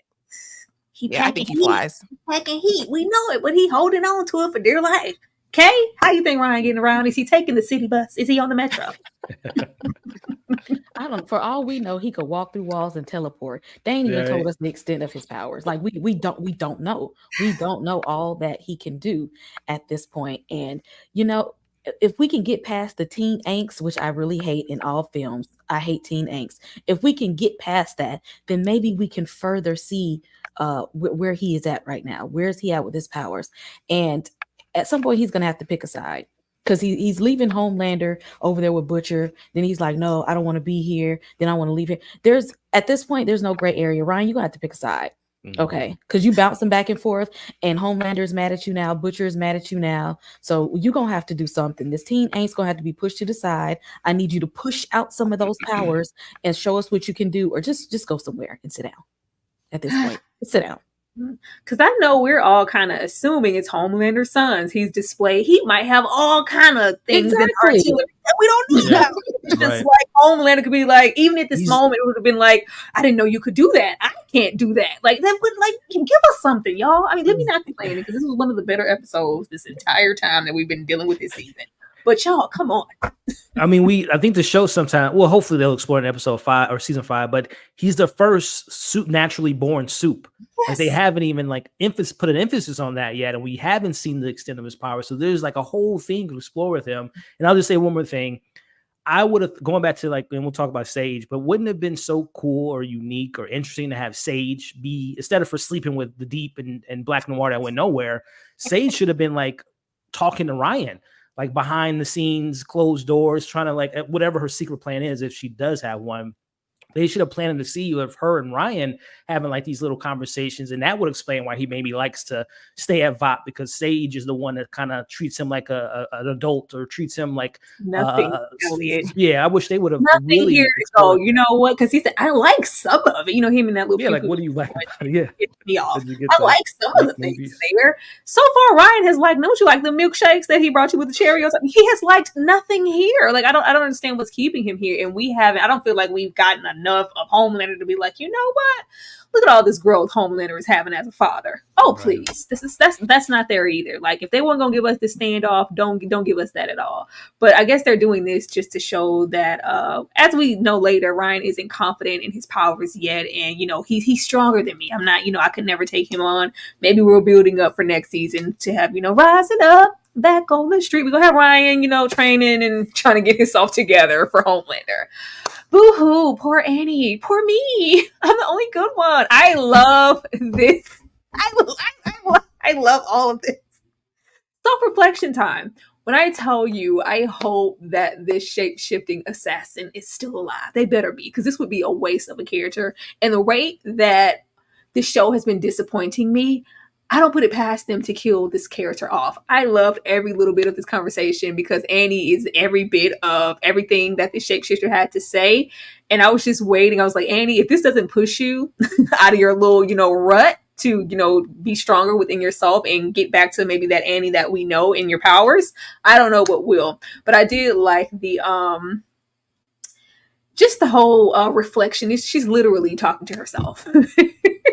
It's the epitome and the just the top of any self-reflection that Annie has been trying to get to this entire season. But I love the shapeshifter. And I hated that because we're supposed to be here for the boys. I was here for the shapeshifter. Ashley. Same. I said, you better tell her. You better tell her about herself. Because she was like, not just you, Annie, all of you guys. You think everything you do is for the right reasons. Everything bad that you've done, you feel is the result of someone else's actions towards you. Annie needed to hear this because no one else was telling her this truth at all. And I think she needed to see herself this way to kind of get some grit. But I think the thing that did it, I think the thing that gave her the sheer will to bust free of those cuffs was that I've been screwing your man. That's what I think it was. And I proposed to him and he gave me his grandma's ring. I think that's what did it. I think it was an ego thing. I think it was a jealousy thing more than her taking in all of these lessons. But yeah, she needed those truths. And I'm glad Shapeshifter gave it to her. Again, the Shapeshifter was my favorite character this season. And again, we didn't see the end of her. You know what I mean? Annie says, I pried the ring off her cold, dead fingers, but is she really? I pray not, because that was the best thing the boys did this season for me, was this shapeshifter. The symbolism was beautiful. Elliot? Yeah, I 100% agree with everything you said, Tyra, so far. I'm excited to see what Kay says, but as she hit it right on the head, she or it, whatever they are, however they identify, was incredible. But more importantly, I will say, because I think the show's writing wasn't that great to me at all this season, but the performances is what kind of kept me, engaged. This allowing Erin, I can't think of her last name right now, allowing Erin to be able to play something different than what we've seen her in the 4 seasons was so fun, as like seeing an actor just having fun with the role, like seeing the complete opposite of Annie. I know that actress has such a, especially with, I don't know if you guys have been following online of like how much people have been dragging her with her, new look, as people are, making fun of her and all this stuff. I feel bad for the actress. So I'm glad that Erin was able to play with this character. And I was cracking up when she was talking, just coming at Annie about all her faults and just a little bit of the backstory of how they first did their shape shift and all that. Like, to me, so great. And I'm so with you, Tyra, and I'm sure we'll get to that scene. The Boys is a very violent show. For someone to choke someone out to death is so The Boys, which makes me think that they're still alive.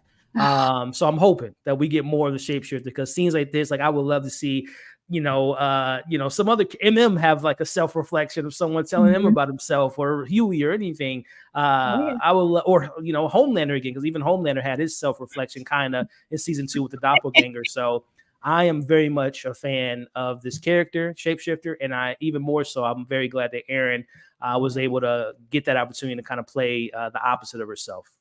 Child, all the sex and butt play we were doing with Huey, we should be able to shape shift into Huey many a days, all the time they spent together. Okay? A good bit of the cast this season had moments of self-reflection, and it was almost like that standoff when they had to face themselves. Like, you can't run away from you. And at that point is, who are we going to be now when we have to face ourselves? Yeah. Butcher had to face himself, the good part with Becca and then Negan.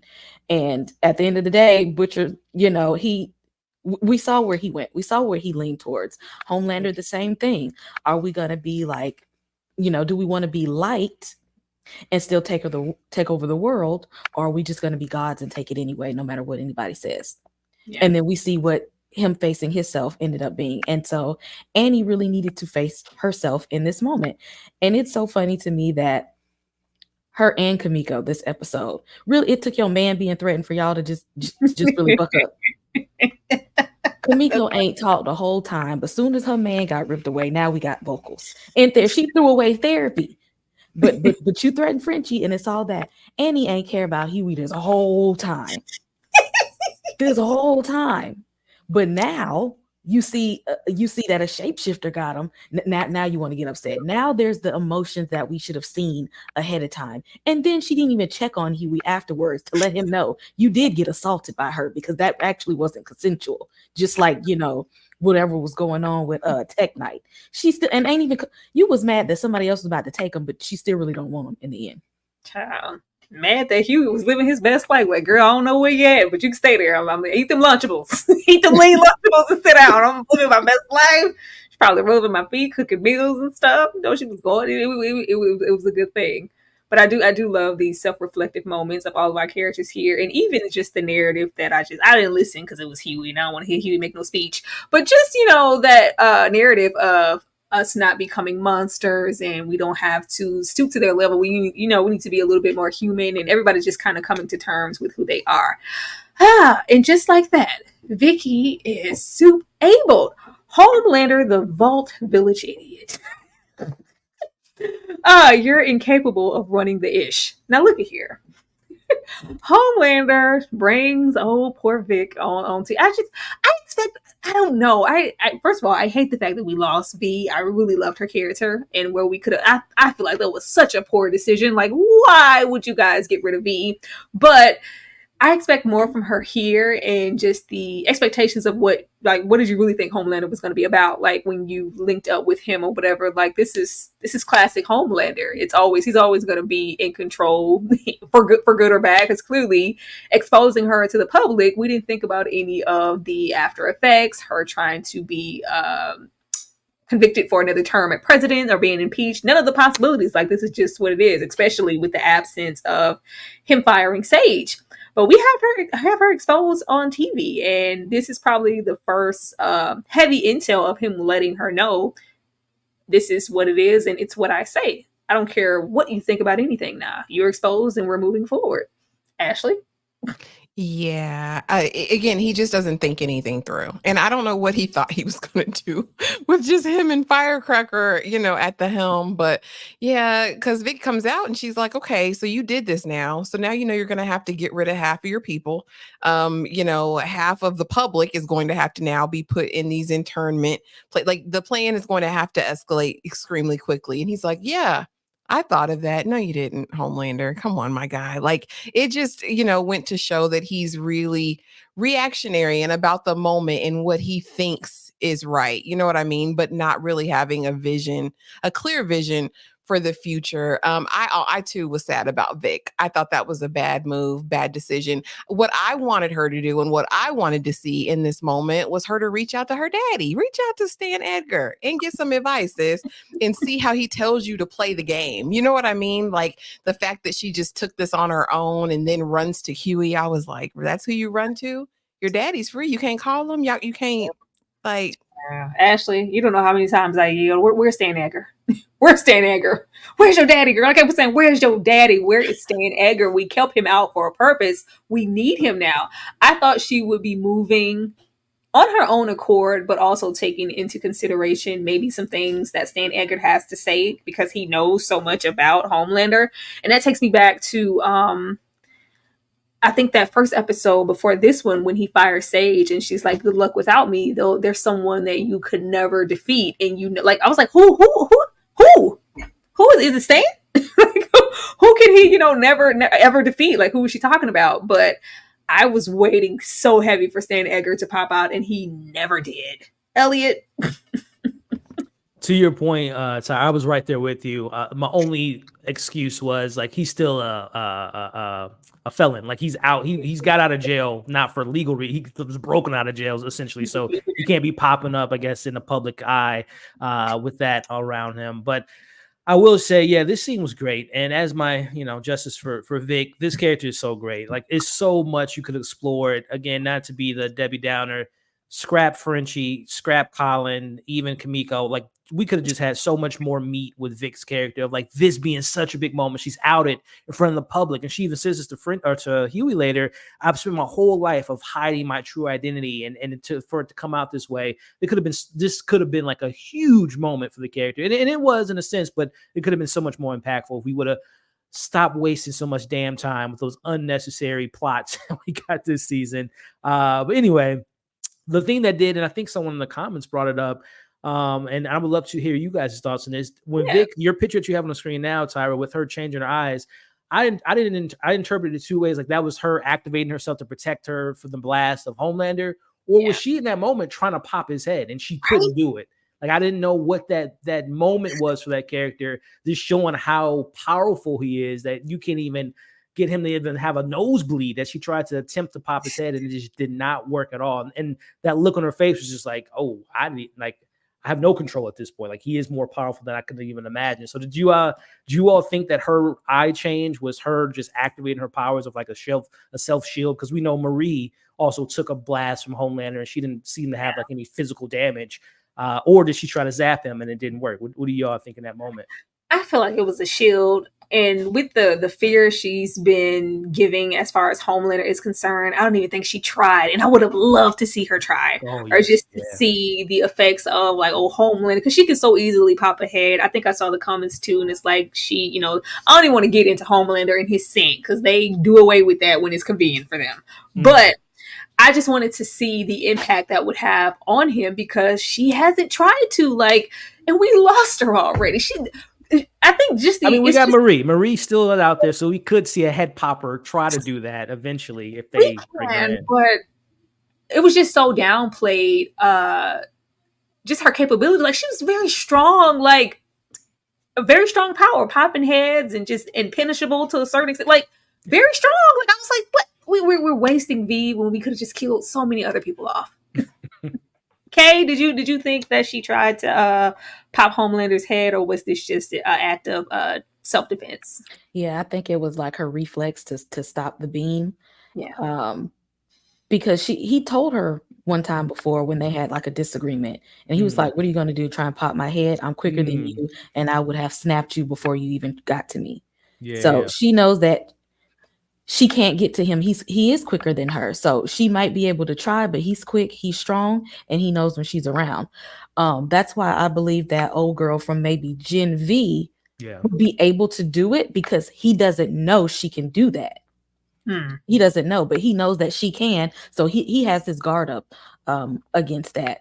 And I'm just disappointed that she was not prepared for him to do this. Like she had to have known because he's been telling her to come out this whole time. Yeah. And so she should have had a plan B for if he tried to out her without her permission. And she just wasn't ready. Ashley. Yeah, I think she was just purely defending herself in that moment. But it is interesting though, and I wonder if it's her upbringing because she did downplay her powers quite a bit. And I wonder if it was just, Stan's rearing of her in terms of, don't stand out, don't try to be extra. They have that conversation, I think, in the farm episode. And so I do wonder that because we never really got to explore her powers in a real way, other than her just popping a bunch of humans' heads at that one at that one meeting. I would have loved to have seen more of Vic and what she could do. I would have loved it. It's such a missed She still might be alive, and I'll get to my theory a little bit later. We'll talk about it later. All right, Illy, don't give me no hope now. don't give me no hope now. Shout out to the 85 people here in this live. We would love to have 100 in the live. Keep on engaging, sending those super chats, hitting the like button, showing us some love. We really, really, really appreciate that.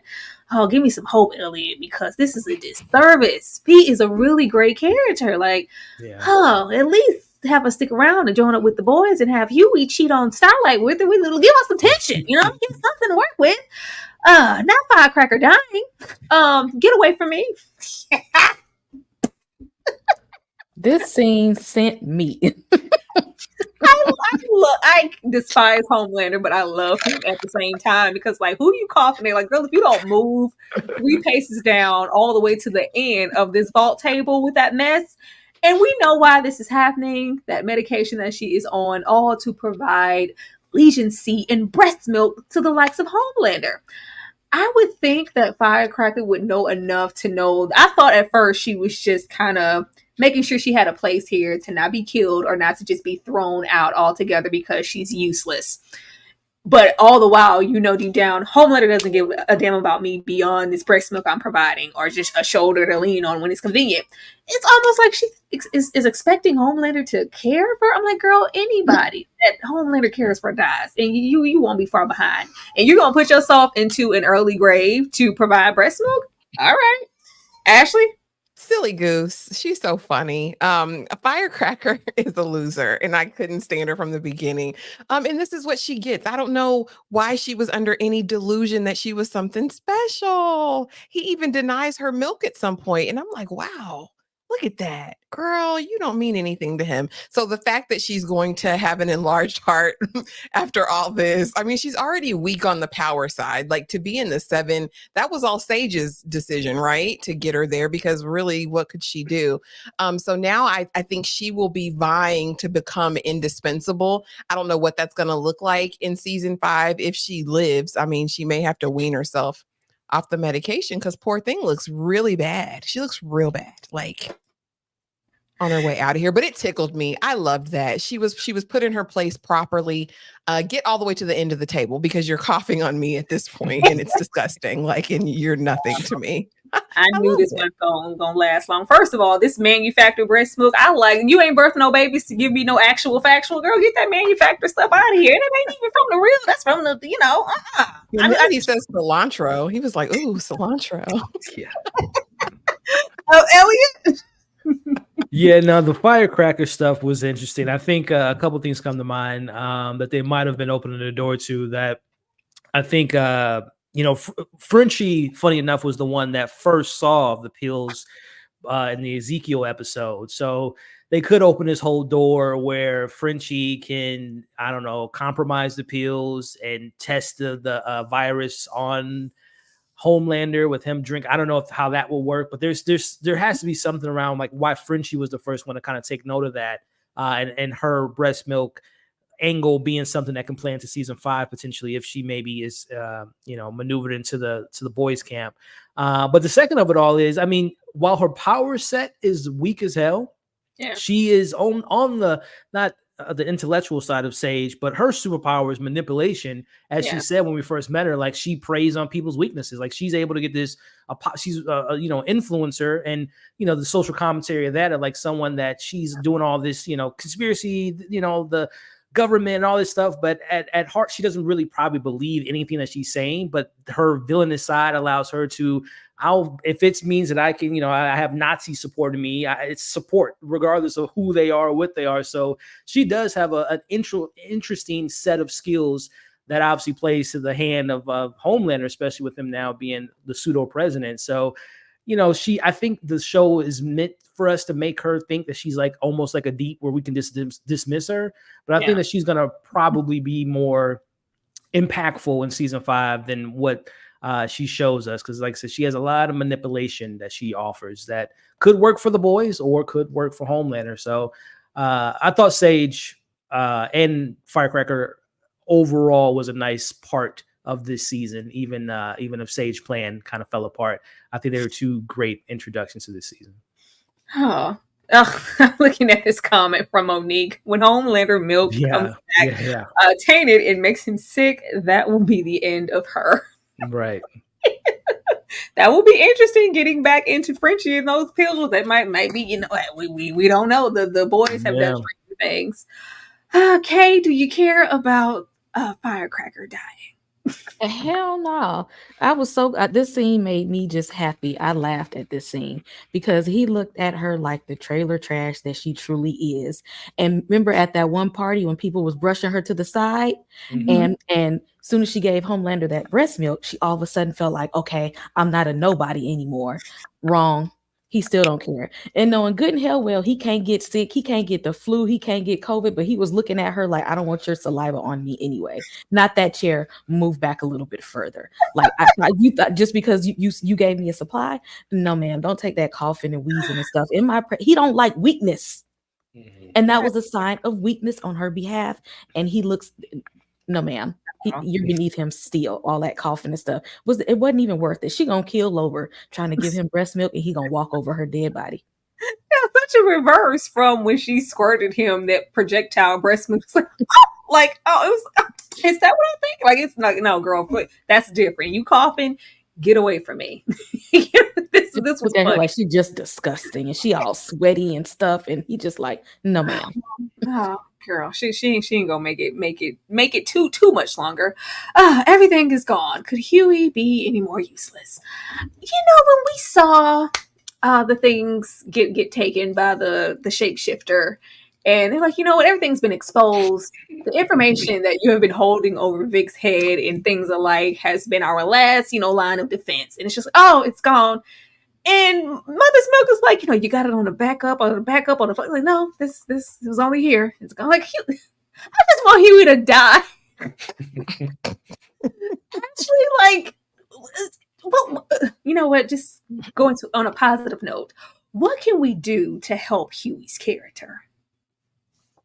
We can take him out. We could have had the shapeshifter take him out. That would have been amazing to see when because he and MM both had tails, right, in the bunker. If she would have just unalived him right then, that would have been incredible. I know, but I don't know what will redeem his character at this point, because also, right, everything's gone. All the information that you had in a safe in the apartment that you share, right? You saw the designer first. You said that was your first clue. This wasn't your second clue, Huey. And then MM is on the phone with him, literally saying, you have to watch everyone. Anyone could be the shapeshifter. And you're still like, well, it's all gone. I don't know.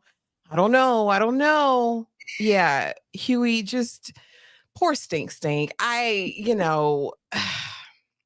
Bye, Huey, Aggie. And then the whole, Vic calling him. I'm like, okay, again, I'll chalk it up to their past friendship.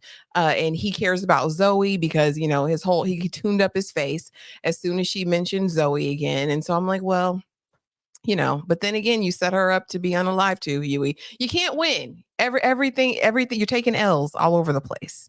That's what it is with Huey right now. Want him to be gone. There's nothing left to do with Huey besides continue to rescue him and him he's the damsel in distress at this point.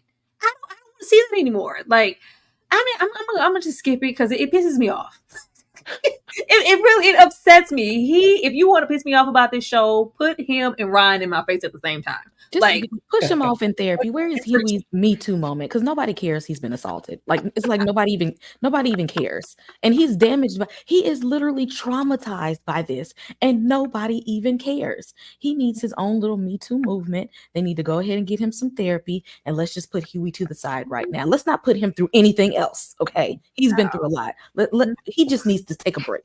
And not me giving Huey a new name. He's fitting. Huggies just needs to go. Huggies does. He just needs to go. He's been useless for quite some time. And it's crazy with this season. I don't remember feeling like this harsh about Huey's character prior to this, but it seems like the writers are going out of their way to make him as useless as possible. Like, I hope they do something just gorgeous with Huey. But this is not it. I'm here for this, though. I'm here for this. I don't want to leave. I kind of like it there. Broken necks and Connect 4. I'd like to leave. Now look at here. This is give me something with Ryan. Give me something. I was at least hoping we would leave here and go, to old Homelander and go, what you say about my mama, and commence the powers. But we didn't do that. But this is kind of the end, not only for old Mallory down there, but for Butcher as well. He was trying to, take the time and do the right thing and finesse Ryan into the idea of joining up and she's like, oh, you guys are trying to make me a weapon, just like my dad, and da da da da. Even to the point of, against Butcher's judgment, informing him of things that Homelander has done in the past and how he was conceived. This does not, deter Ryan from wanting to leave, at which we lose old Mallory. He loved throwing somebody against a wall, don't he? That's all we've seen Ryan do, throw humans against walls. But that didn't really surprise me. I felt that coming. He was being a little relentless. I was like, girl, if you don't push the goddamn button. It was giving rush hour. Girl, if you don't push that button, either you push it or you don't. But just the look on Ryan's face after he did it, I was like, here we go with these looks. The omen is off of you, Damien. Here we go with these faces. Either we're going to go over there, Ryan, or we're going to, join up.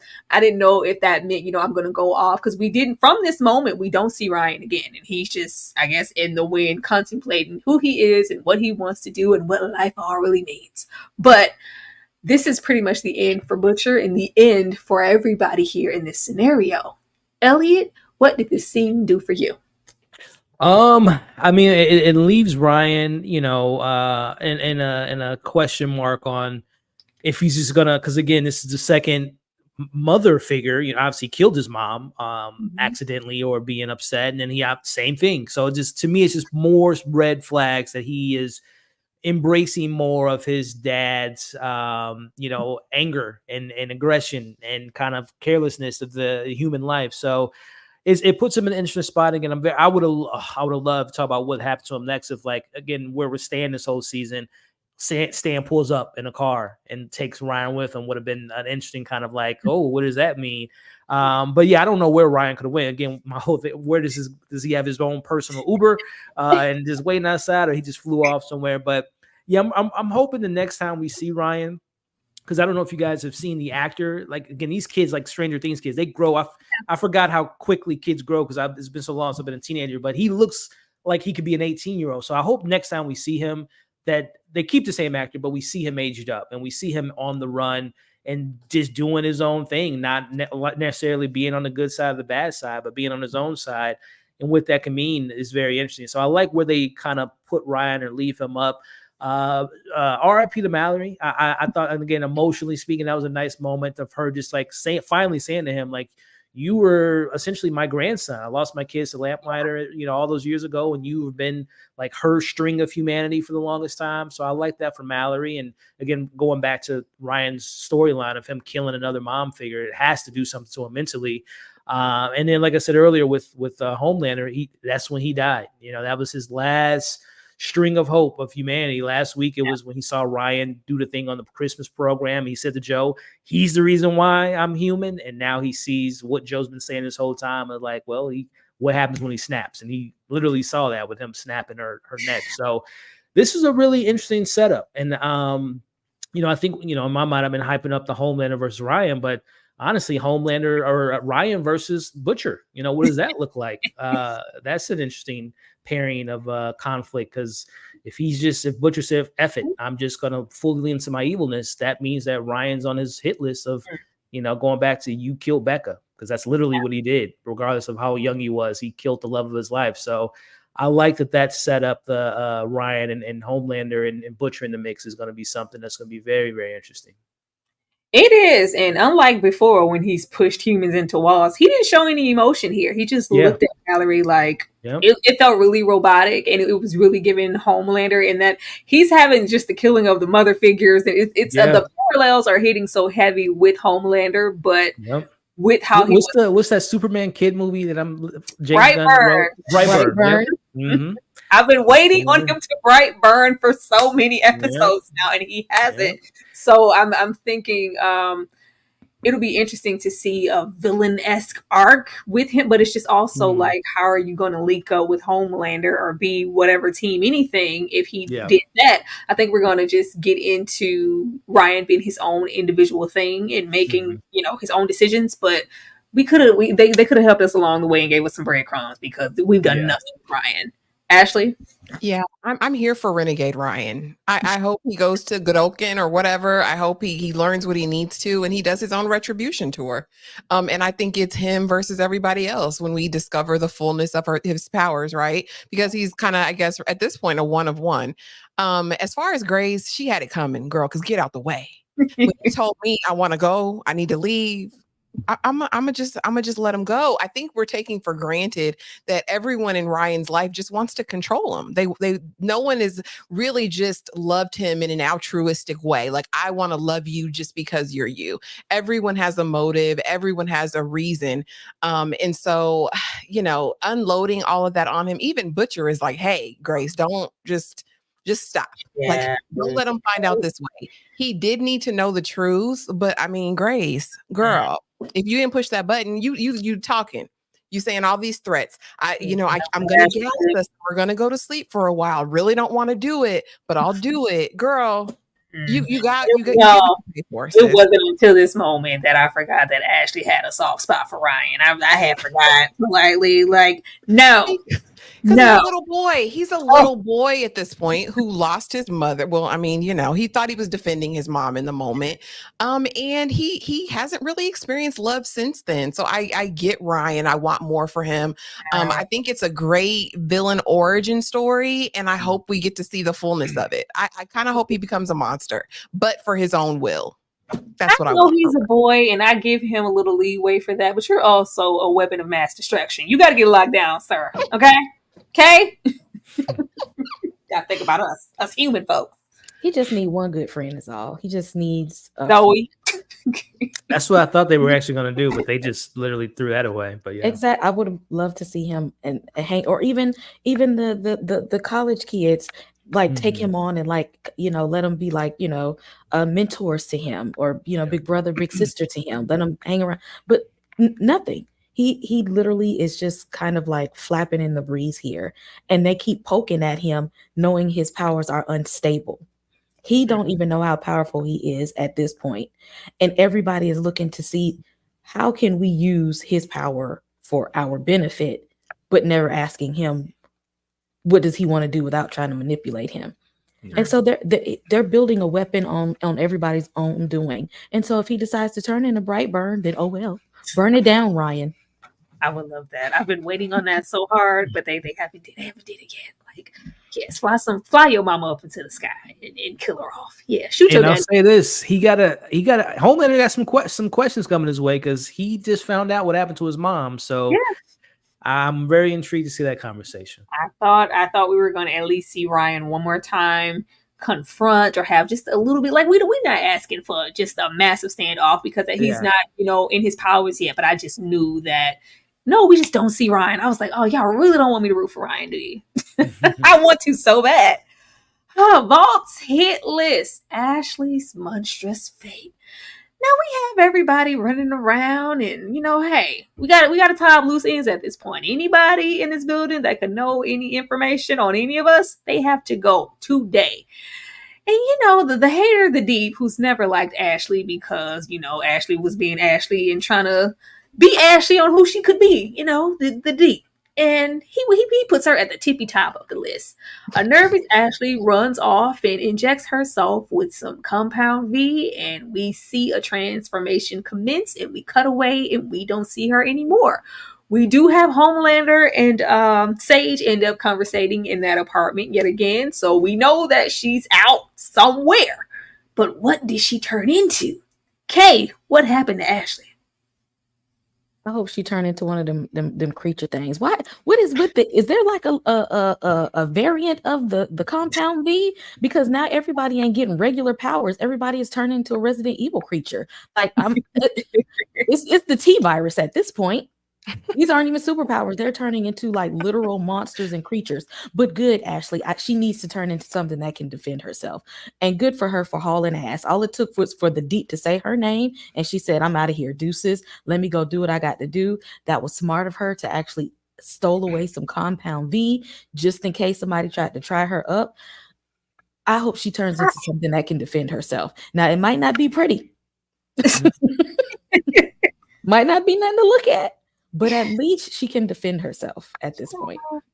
Ashley's already been through so much. What I thought she was doing was like getting some just in case compound V, and she was finna disappear like she's been needing to do with whoever forever. It's like, no, I'm going to inject myself right here, right now, not knowing what she could possibly turn into. With this show and it being Ashley, it's going to be something disgusting. It just has to be. Ashley?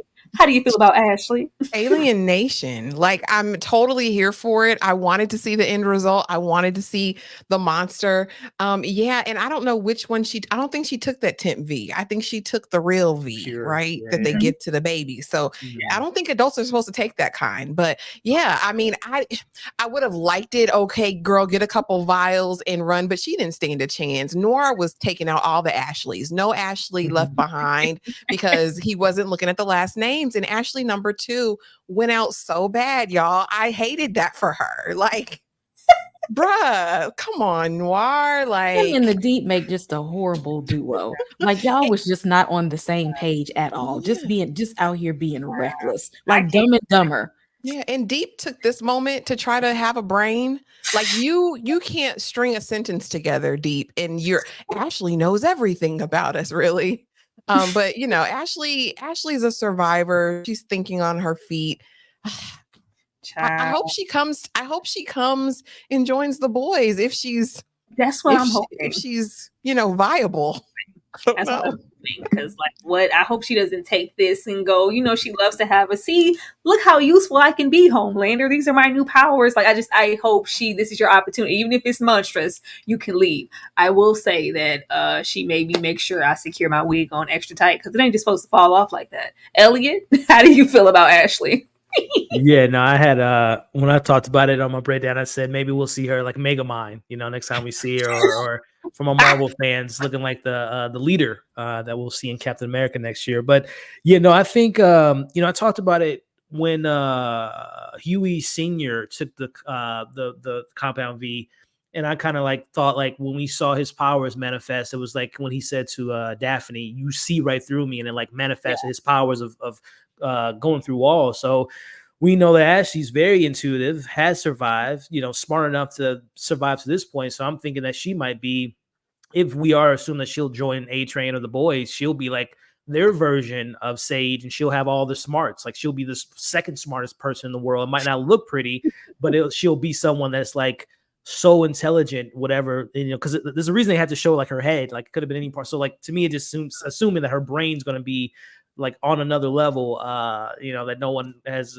ever seen before. So yeah, I'm very excited to see what that means for Ashley moving forward, having powers. It seems like even if your powers suck, it seems like on a basic level, she's going to have super strength on, at least on that level. She's like even Firecracker has super strength because she was able to fight Kamiko. So like, at least she's going to be able to fight against herself from a physical standpoint. But I think her brain is going to be expanded. She's going to be very smart and do some things. And I'm excited to see that because she has been someone, man, she's been here since day one as an assistant to the CEO to now whatever we see her next. I'm really excited to see Ashley, the second version of her. I went left Elliot with her continuing to go, this place is ruining all of us. It's creating monsters. I was like, she's speaking it into fruition, girl. I thought she was just going to be the most monstrous looking, like, I'm hoping it's like, give Ashley a little leeway. Hopefully it's something she can morph into and morph back. Don't leave her this gooey, disgusting creature ongoing into the next season. Oh Lord, but I think it's going to be interesting to see her reveal and what happens. Like, yeah, we'll see. First person she taking out is the Deep. Because why you write my name on that paper? we might see her in season 2 of Gen V because she was the one main character besides Homelander that crossed over. So we might see what she looks like in season 2 of Gen V, whatever that form might be. So maybe sooner rather than later. Took you long enough, Huey. Annie to the rescue per usual. Annie's the shifter. I was like, oh, can you please? Now we have them go. We trying to do our best to protect the what is his name? Negan, Bryant, Singer, Mr. Singer. We trying to protect him from the shapeshifter coming. And of course, we know the shapeshifter is in the vault with everybody. We have him, finally get it. And it's like, oh, she said it was a furnace, just like, even though he had all of these collective thoughts of this not being Annie, it wasn't until this moment that Huey had the epiphany. And we see the shifter do their thing and wreck shop on everybody, just be really, really hella strong. Of course, we, in the end, have Annie get herself free and come through with the save, because who's going to save Huey if it's not Annie? It's always going to be her.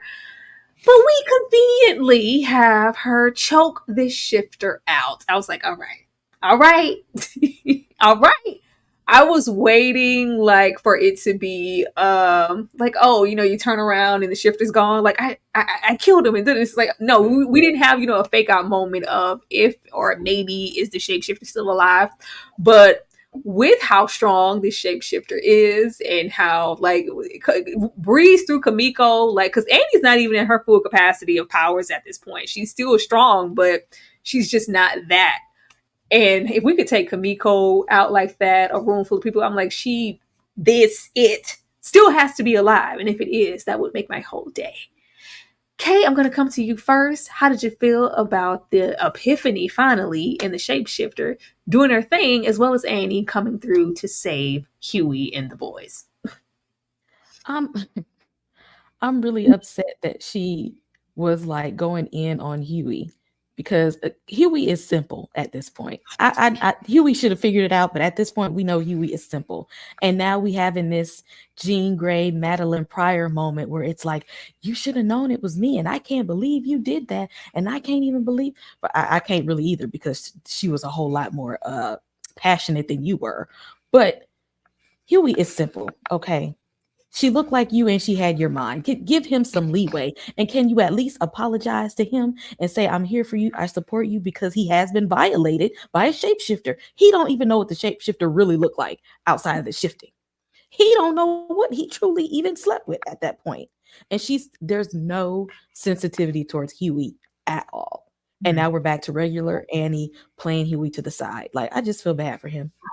Child, the way they're going in these comments down here, I really feel like the shifter played dead. Elliot, how did you feel about this? Yeah, no, again, going back to this, just seeing the actors being able to play, because we never seen Annie be this, aggressive in her kills. So it was cool to see that side of her. But yeah, my whole thinking that she may, or the shapeshifter may still be alive, to your point, Tyra, is, I mean, as you see in this photo, she was shot, I don't know how many times, I lost count.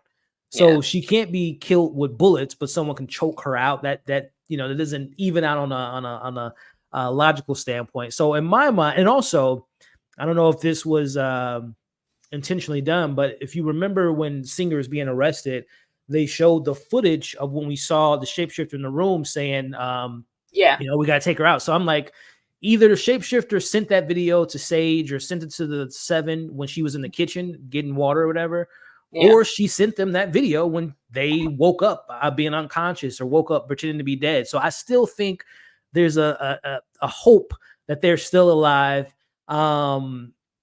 Possibly, because it's a very interesting character moving forward. And I see some people going in the comments about like how was Starlight able to like fight her. Like I said, on a bare minimum basic level of Supes, they all have like super strength. That has been known throughout the show. So even though Annie couldn't use her Starlight power, she still can fight her physically on that level. And it might even going back to the shapeshifter with them adapting the powers of, like, if you're looking at them like as a rogue or a Mystique, eventually we know that their powers kind of, she was draining, her powers were at a lower point, the shapeshifter, because she was, hot and all that stuff. So I think on a power skill level, even though Annie didn't have her light powers, I think she was still strong in the shapeshifter because she was at a point where she couldn't recharge at that point. So yeah, anyway, long story short, I think shapeshifter may still be alive. And I will hope that they'll still be alive, or we get like another version of them somewhere out there that can continue what they gave us in this one episode. Oh, please be alive, please. Yeah. Ashley. Yeah, unless I hear a snap, crackle, pop, I don't believe it. And I didn't hear any of that. Also, I'm kind of inclined to wonder if she'd be like Kamiko, right? Who can be unalived for a moment and then come back. Maybe, her refractory period is shorter. But again, the shapeshifter is my favorite thing in this episode, in the past 2 episodes, really. So I'm here for that. The conversation with Annie and Huey, needless. Again, I do not care, girl. Like, you're not that upset. You're not jealous because you don't like him. And Huey, you're not upset because you don't like her. And the whole shapeshifter syphilis, like, come on, girl. Like, Annie, you're not even screwing him. So what difference does it make if he contracted something from this woman? Like, move on. And Singer, he just likes to talk. We didn't really get to know Singer that much. You know what I mean? I guess they felt like we didn't need to. He did. He served his purpose to get that intel so he can be outed later to get Homelander and, get push the narrative along. But yeah, him and his honorary attitude and we're trying to protect you. Shut up. That vault door opening slow as hell, that sent me. It was really funny. But Vicky wants refuge. I was like, girl, it's too late. It's too late. First of all, I was like, it's too late, but this really got me excited when she was like, got to protect me as well as my daughter. You can trust me because I'm entrusting Zoe to you. The thought, the mere thought of V joining up with the boys, regardless of everything they've been through. I love the conversation here of who's, there to be judged, everything that you've done to me. Well, yeah, at the same time, you guys have kidnapped Samir, made him make some more of that virus to kill me, and you took his leg. So, I'm asking you to help me the same way you can. I got really, really excited at the aspect of seeing V in that capacity and the asset that she could be to the boys, that friction, that good friction that we used to get between Starlight, even though it's still there, between Starlight and Butcher. And it's just like, I just despise you, but we're working. I was so here for this, and they snatched it away so damn fast. Elliot, I'm going to come to you first. What was the first thing that popped into your head when I don't think anybody was surprised at the fact that Homelander threatened her with the likes of Zoe and I'll send you a piece of her. It's, my way or the highway, and her reaching out for Huey for refuge. Like, what did you think was about to happen at this moment? Yeah, I mean, to that point, it wasn't her getting outed and on national television. It was when Homelander said, I'm going to kill your daughter, or I'm going to torture your daughter. That was her, come to Jesus moment that I'm in too deep. I need to find a way out. But unfortunately, it was too late for her. potentially. But yeah, I thought it was again going back to the whole Stan Edgar of it all. Like you would have thought that maybe Stan would be the first person to kind of call wherever he is, because obviously Homelander and the Seven haven't been able to find him. So I would think that, and maybe that's, I don't know. We don't even know where Zoe was. Where was she hidden? We don't even know where he picked her up at. Maybe it was where Ryan is. Maybe she was hiding in Ryan's Uber back of his car. But yeah, no, it was a little bit unfortunate, too little, too late for Vic at this point. And I hate to bring up the lack of the storylines again with Vic, but if we would have spent more time with Vic, we could have had more time with her being a mom. Because honestly, we've probably seen her be a mom to Zoe, like as far as scenes, like 4 scenes between season 3 and 4. And we never really explored like the Zoe mom conversation of her turning her into a soup. Like there was so much that could have been explored. Now, hopefully, I'm hoping that the writers are like, yeah, we might have dropped them, because again, going back to the comic book characters, Vic in the comics is a guy, and the character that they play is almost like the singer of the show. Like they didn't really get much of anything, so they did give Vic a lot more to do in the show. But again, from a narrative and a character development, we could have had so much more to explore. So I'm hoping that they're going to take all the shortcomings of what they could have gave with Vic, and going back to the Ryan conversation, maybe Zoe can be a Vic 2.0, and we get to see the new generation of the Ryan, Zoe, and again, the kids from Gen V, and they kind of maybe can prolong or improve some of the shortcomings from their kind of pseudo characters. Like take Marie, take Zoe, and they're like a combination of what Vic could have been, narratively speaking. So yeah, I'm hopeful that we get a continuation from that moving forward. But yeah, I was just like, come on, this is a little too late, Vic. You should have made this call weeks ago. But yeah. And where's Samir? Like, where is he at? Samir's his legs. He's at the hospital, right? That's my question in the end. I think that Samir has to be with Stan Edgar. And I think we're going to have to embark on them kind of trying to either avenge Vic and also find or, get Zoe or just Zoe whatever. Out of the Red Room. Yeah. They have to be together. There's nowhere else for him and his one leg to go. Ashley, were you here for V reaching out, or did you feel like it's too little too late? I mean, I too thought it would have been cool for her to have an allegiance with the boys, but in practicality, I still didn't understand how she felt like they'd be able to protect Zoe from Homelander. Like I still didn't quite grasp that fully, because for all of this time, you've been in such deep fear of Homelander that you've been bending to his will, but now that he makes that official threat, you try to go to the boys, and you've seen them F everything up from literally the first episode of this season, right? Yeah, she called them out. They have all of these failed attempts even to take you out, Vic, and you're now trusting them with the life of your daughter. Huey's Captain F up. I didn't quite buy it, but I like the idea of it, I just wanted to see it, Ashley. Just even if it was on a little, I just wanted to see it. I just want to see her pop a couple of heads, and the boys would be like, we forgot how powerful you are when you're a really strong asset. I don't care how many times we've been enemies that try to take each other out. You are a freaking asset to the boys, like nobody else has been able to be. Like I wanted to see it happen. Okay. Yeah. Yeah, you should have went there first. It's too late. Don't try to, get your ducks in a row at the last minute now that you've been outed, and you go to the people that you really don't care for to seek refuge. No, it don't work like that. You should have had a plan B. You should have never let Homelander get 2 steps ahead of you. Like, what were you thinking? So no, I don't feel sorry for her, because she should have been smarter than that. It's Homelander's always been a little slow. Like I don't understand how this happened. Like V is a very smart woman to even get to this position. Or Can I throw a wild theory at y'all? Just a wild one. Just I'm taking some compound V and my brain's percolating.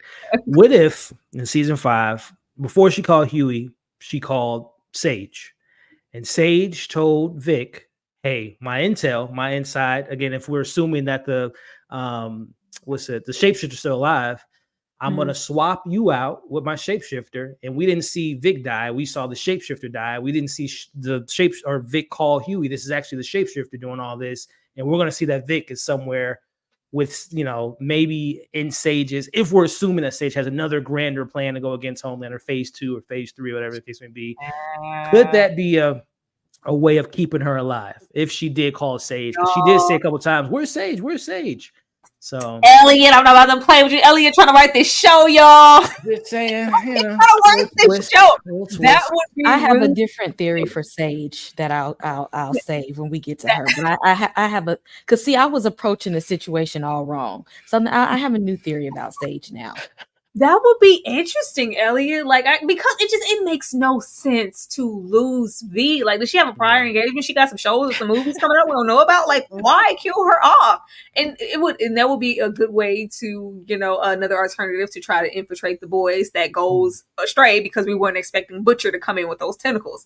I would love that. Please say V. Say V at all costs. Hashtag say V. I don't care how you got to write it in. Elliot said she was swapped out. Make that happen as soon as you can. Ashley.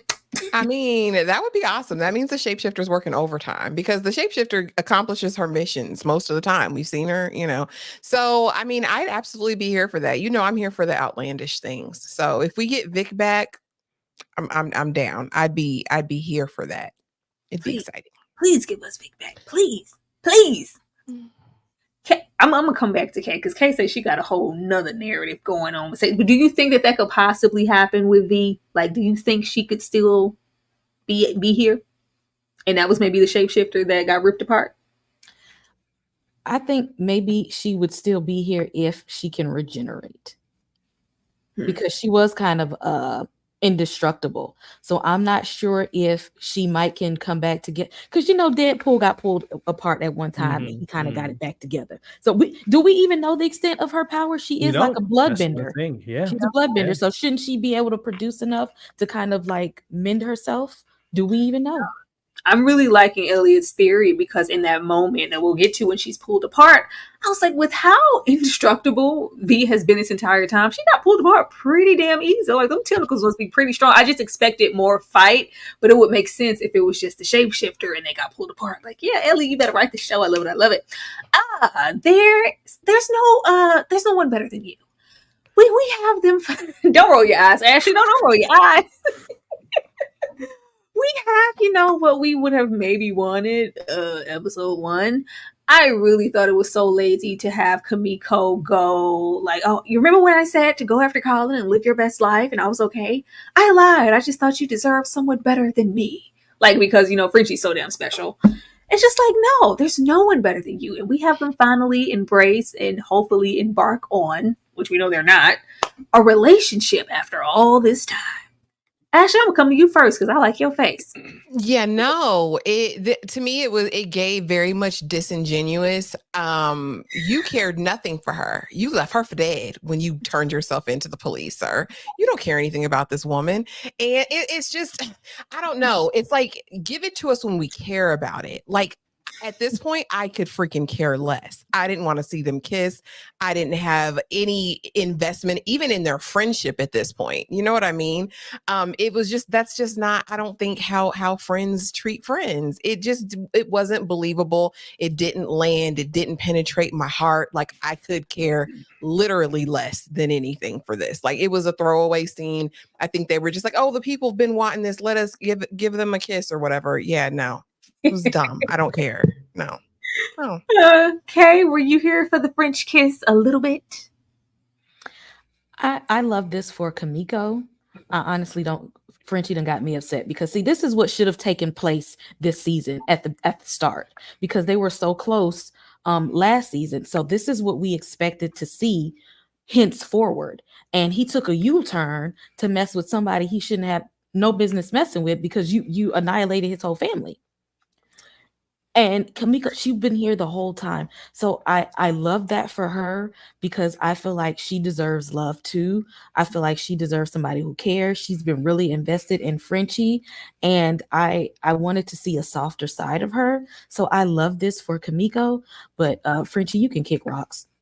I don't even love it for Kamiko. Okay, we snatched it right back. It instantly meant nothing. We already felt like it meant nothing, and it's too little, too late. But the fact that we didn't even have 5 minutes of embarking on it, it's just like, throw this away. Elliot, did you care about this kiss? Not at all. This almost felt like, and I don't even know if we get live television like back in the day in the 90s, like Fresh Prince and Martin filmed in front of like a live audience. It almost felt like the writers were reading the comments and getting a vibe of like no one is really vibing with Frenchie and Kamiko in the season. So they rewrote to be able to, bring them into this storyline. But obviously this was shot a year ago and the storylines have been submitted a while ago. We could have had this and them come together. They could have reworked this and reshot this. They could have. We could have had that same.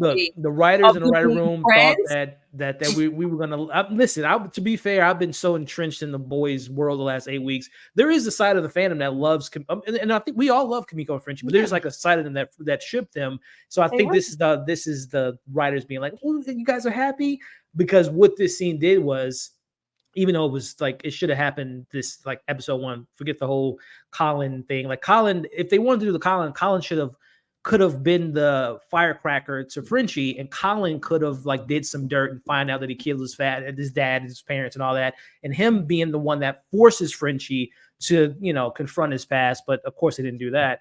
But all this scene did was to make us feel bad for what happens at the end, which it tugged at the heartstrings because of not from Frenchie, but from Kamiko. Like when she screamed, which we'll talk about, that actually got to me because that was her moment to finally speak, and it was for him, which is kind of wasted at this point. So, but yeah. Yeah, I love the end, but the way that he's treated Kamiko since the season started, it wasn't just like a awe moment. It was more like, get out of here, Frenchie. It's too late. We're not feeling in love. You're all fucking welcome. I've been waiting all season for him to say that. I've been waiting all season for that. Vicky is no more, and Butcher is unleashed. This was great. First of all the grays left. He is really rejuvenated in a whole different person. Not only do we look revitalized, but we look younger. We look active. He got a little Beijing on. them tentacles, bursted up out of that chest. And it's like, I'm beyond hearing any endearing words from the likes of you, Huey, to pull at my heartstrings to make me care anything about this situation or anything about me. I'm going to rip her apart right here in your face. As soon as they thought they had a moment of refuge, it was over instantly as soon as she got there. Rips her to shreds, throws Zoe to the side, and you even have, the group looking and Frenchie attempting to, I will shoot you up with this. But this is still Butcher. I could never, kill Butcher. And he takes that virus and literally walks out the door. This is trouble. Ashley, what's happening? I loved it. Listen, he was back and fine. I said, go on, Butcher. Like, listen. And I like that there's no hesitation. There was no pause. There was no anything. He's like, no deals.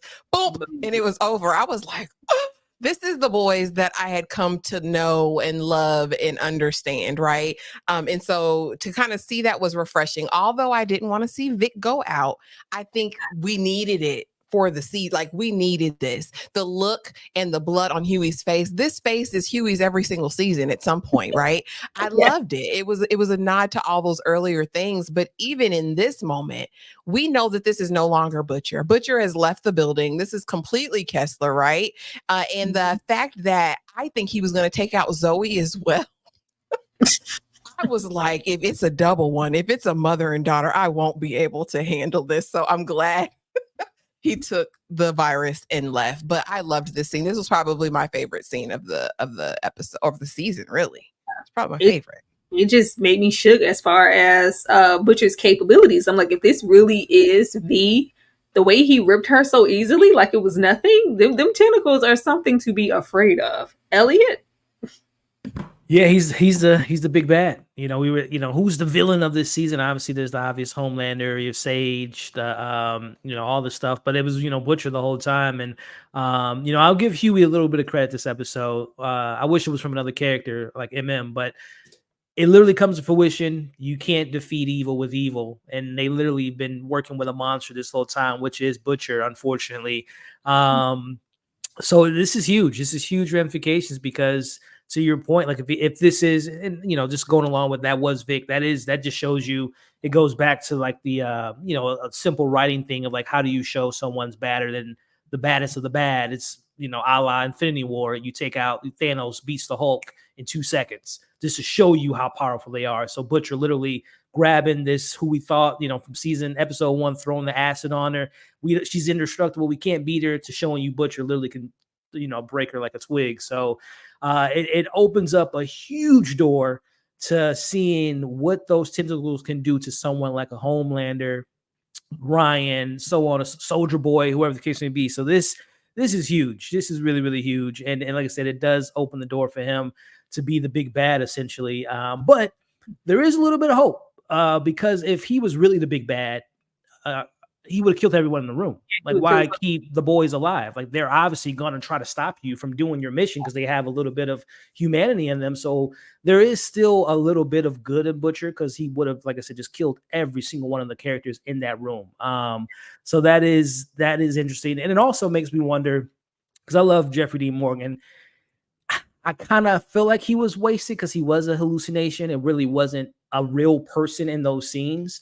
So I'm really curious to know, like, if he comes back next season, if it is like, again, if we're going to see the good and a good and bad side of him, next season, if they can bring Joe back. But yeah, this isn't good news for the boys, to see Butcher fully gone. But like I said, I think there's a little bit of humanity in there somewhere.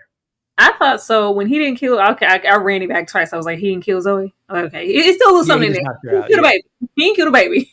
I knew he wasn't gonna hurt the boys, but if we came in there and did a mother-daughter combo, I was like, oh, there's no coming back. He killed the baby.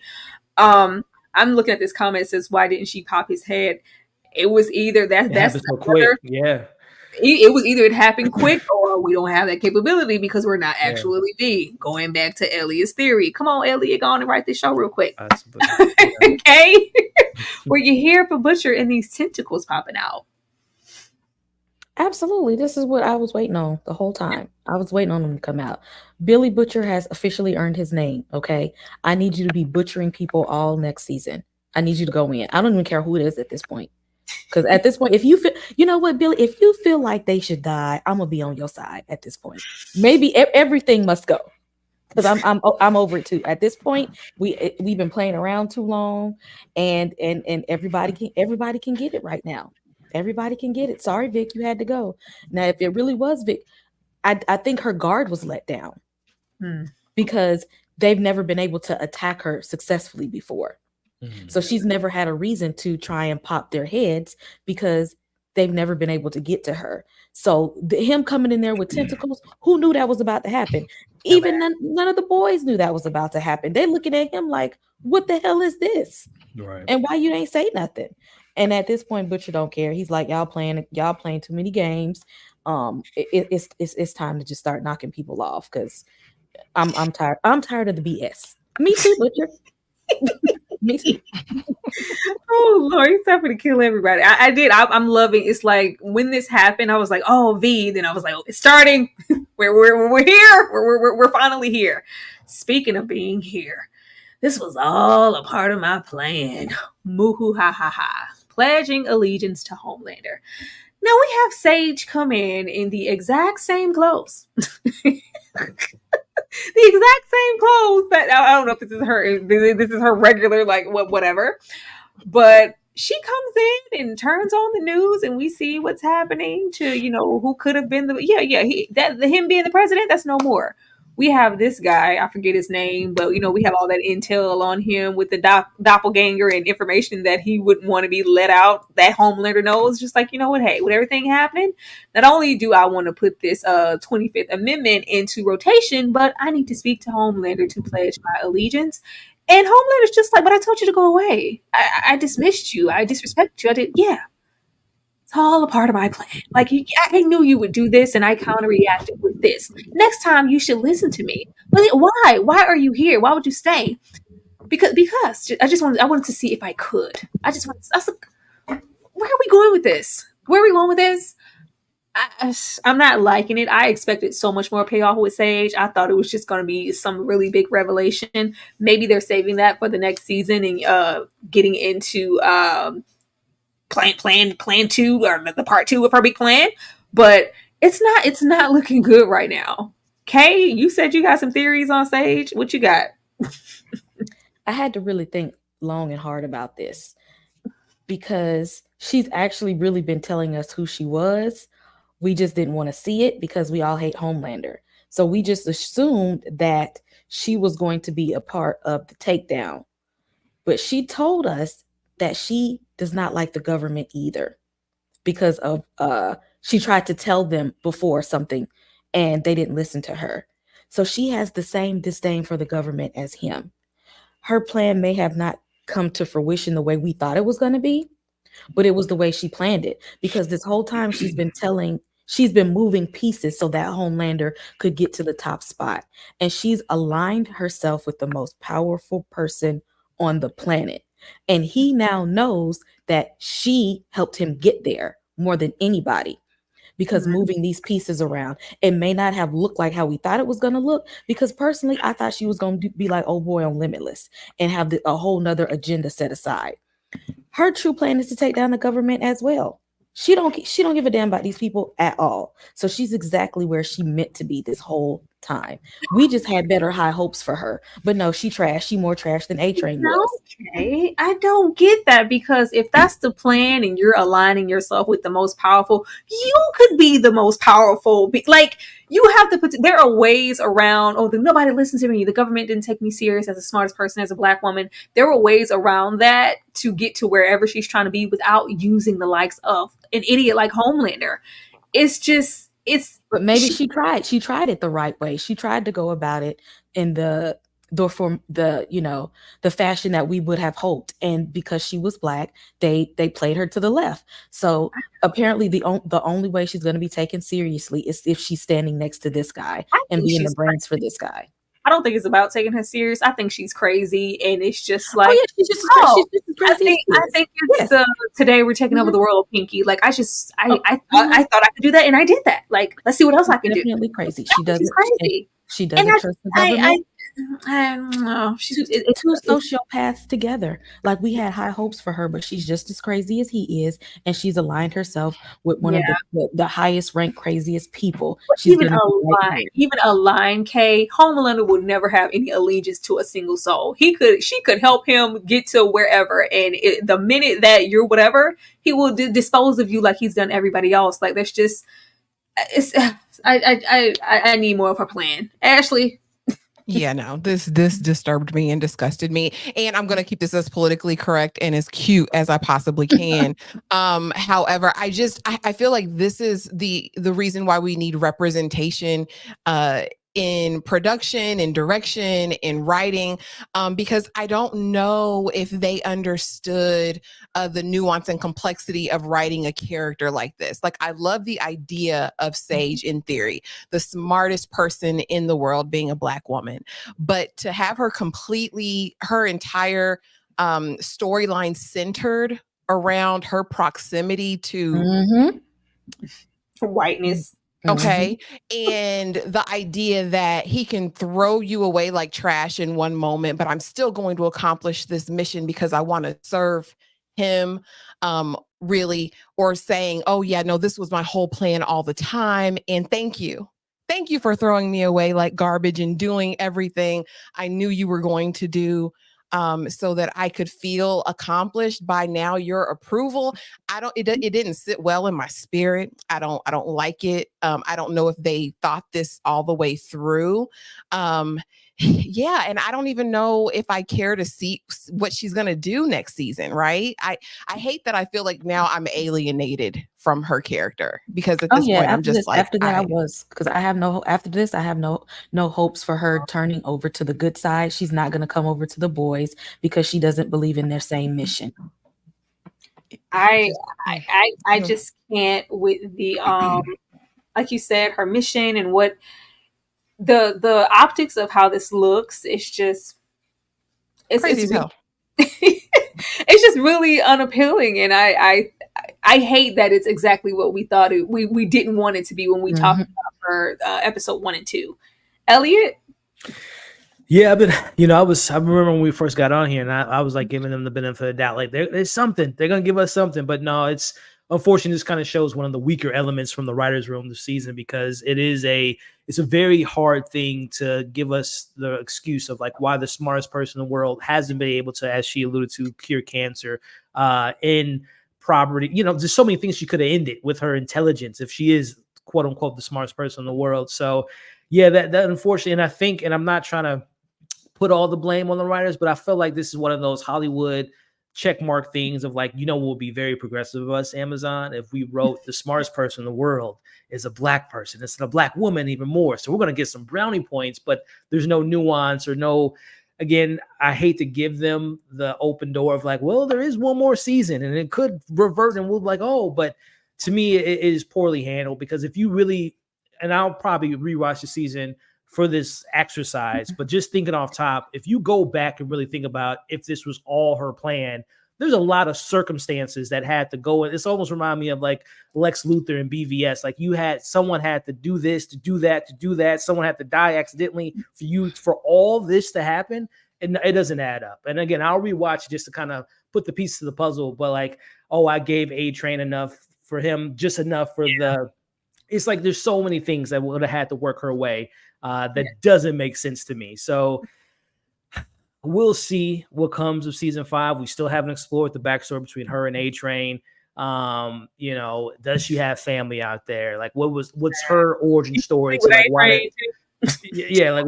Boyfriend, girlfriend, whatever the case may be. Like, why did her parents give her Gen V or give her V? And like, where are they at this point? So we'll see. We'll see if they'll go back into the writer's room and really give us something to be like, oh, maybe it gave them the benefit. We'll see. We'll see. But right now, it's not looking good. It is not looking good at all. Because this whole picture, for like 2 seconds, I thought Homelander was going to say, or she was going to say, like, thank you for pulling me up by my bootstraps type situation. And I shouldn't be feeling like that watching the show. Yeah. I can't remember. Was there a line about her race in the show, her gender and her race? Was that ever brought up at all? Like the aside, I think aside talking about her grandma, the story about her grandmother and being sick. And when they had that whole diversity thing going on. And she's talking to Vic. They have a conversation, right, about being women and one has to cut the throat and one has to get and I was like, okay, so I'm almost like, is she trying to get the country in such a terrible disarray? And it's just like, only me, I, the smartest woman, person, whatever in the world can save you from this. Now everybody has to bow and listen to me. Like, is that your plan? Like, what is your plan? Yeah, I mean, what you just said, Ashley, goes back to me thinking that Vic might still be alive because we never saw that team up between those two as far as like them agreeing upon each other. We only got that like goofy glance when Vic was in the room and she spoke up and I'll take it over, but we didn't really see that coming to fruition. So we'll see, guys. We'll see. Season 5, Vic is still alive. This is Sleeping with Deep in Homeland or Black Noir has something like. We'll see, but right now I don't think so. We definitely will, because too many times in this show, he was like, "Where's Sage? Where's Sage? Where's Sage?" She probably being a wasted character. She better just not be pregnant. That's all I gotta say. Don't be pregnant. Deep. Oh boy. Or they love to make us pregnant. I guess Soups can't have kids. So. Oh, okay, good. Yeah. Yeah, we're all what we always wanted to be, the United States of Homelander. We have been waiting for Homelander to get on somebody's platform microphone and make that high mighty speech of a new world order, and this is what it's going to be. And it finally happened. It finally freaking happened. Elliot, I'm gonna come back to you. Were you happy that we finally got here? Yeah. I mean, this is not to get too political, but this was like one of the most moments in the show where it's like this kind of hits home in regards to. Because the show has been no strange or not been afraid to say that they look at Homelander as Donald Trump, and that moment of like when he became president, and we'll see what happens this November. But that moment of like the fear in the world plays into the scenario. Again, I think it's clumsy the way they handle it overall narratively, but yeah, I mean, this is the United States of Homelander. So and that happened in the comics too. So it's going to be interesting to see how the show handles that. He has an army of Soups now. He has full control now. But what does that look like? What is a world controlled by, or not a world or America, however you want to put it? What does that look like under his guidance or leadership? So You made me We'll think see. that it looks like Megamind. You remember Yeah. Megamind when he finally Yeah. like I got everything? Like what dude, like I'm playing with race cars. I don't know what I'm gonna do with myself now that Yeah. I have everything. What Mhm. exactly am I supposed to do with all this power? Like what I don't think he's gonna know what to do with himself. Ashley. Yeah, I think he's not going to know what to do with it, and of course maybe he'll defer to Sage. But this climate, right? Everything that they're doing is going to spark revolution, right? They're not going to be able to put everyone who did all of their dissonance in internment camps. I'm actually super excited to see what an uprising is going to look like, because of course not all soups are going to bend to his will either. So I'm really excited to see that dynamic of like, power to the people against the man. I'm excited to see what that's going to look like. We know everything going on right now in the world, and Lord knows what it'll be like when season 5 comes out. But I'm interested to see how this is going to go. Hey. Yeah, we knew this was going to be the end result. Homelander has been wanting this for a while now. He's always been wanting to say we need to have a voice in how the country is being run. And he's been making these little side mistakes and stuff and having them be like, no, we don't need you. He worked his way up to the point to where he always wanted to be. And this is not going to be good for anybody. This is not even going to be good for the soups at this point. No, Homeland is terrible. Like, how is this? Homeland is terrible. That brings me back to Gen V when he goes to Marie and he's like, tis, tis, tis. Well, we don't hurt you killing other soups. What have you not done to other soups, Homelander? Like his just moral complex is just all over the place. So this is gonna be terrible for everybody. He just likes power in general. He has no allegiance to anybody. Oh God. It's going to be terrible. I can't wait though. I can't wait to see what he does. And if it's just like, I think he's just going to be fiddling his thumbs, not knowing what the hell to do with himself. Like, you asked for this. Starlight's powers returns and we get into this great divide. We leave off with the boys giving hugs and separating. And hey, it was giving New Jack City. I'm on the run, G. I'm on the run. We got to separate. We can't all be together. We can't all be together. And before we could even, get a mile down the road, everybody gets captured. Everybody except for Starlight, whose powers, magically return at the very, very convenient moment. And the most impactful thing for me, first of all, this soup here in the middle, I've been waiting for her to return. Yeah. I thought she was so dope. I thought she was so dope. So to see her here, it was just like, oh man, like I'm glad she's here. I did not mean to have that bullet on do you know something we don't know, Tyra? Are you in the writer's room? I did not mean to have that there, but I was really happy to see her return. And she gives a older score on 7. Not 7, 11 from Stranger Things. But I think the most impactful thing here was Kamiko yelling no. Of course we have Sam and Kate. I can't get into them here being utilized in this way because we really haven't heard them speak or have any type of opinion. We do have the whisper go down for Frenchie to abide and get in that van, and we have Sam stay in the back with Kamiko, and she finally lets out something, and it's a no. But what does this mean for everybody? And where do we go from here? Elliot, I'm gonna come to you first.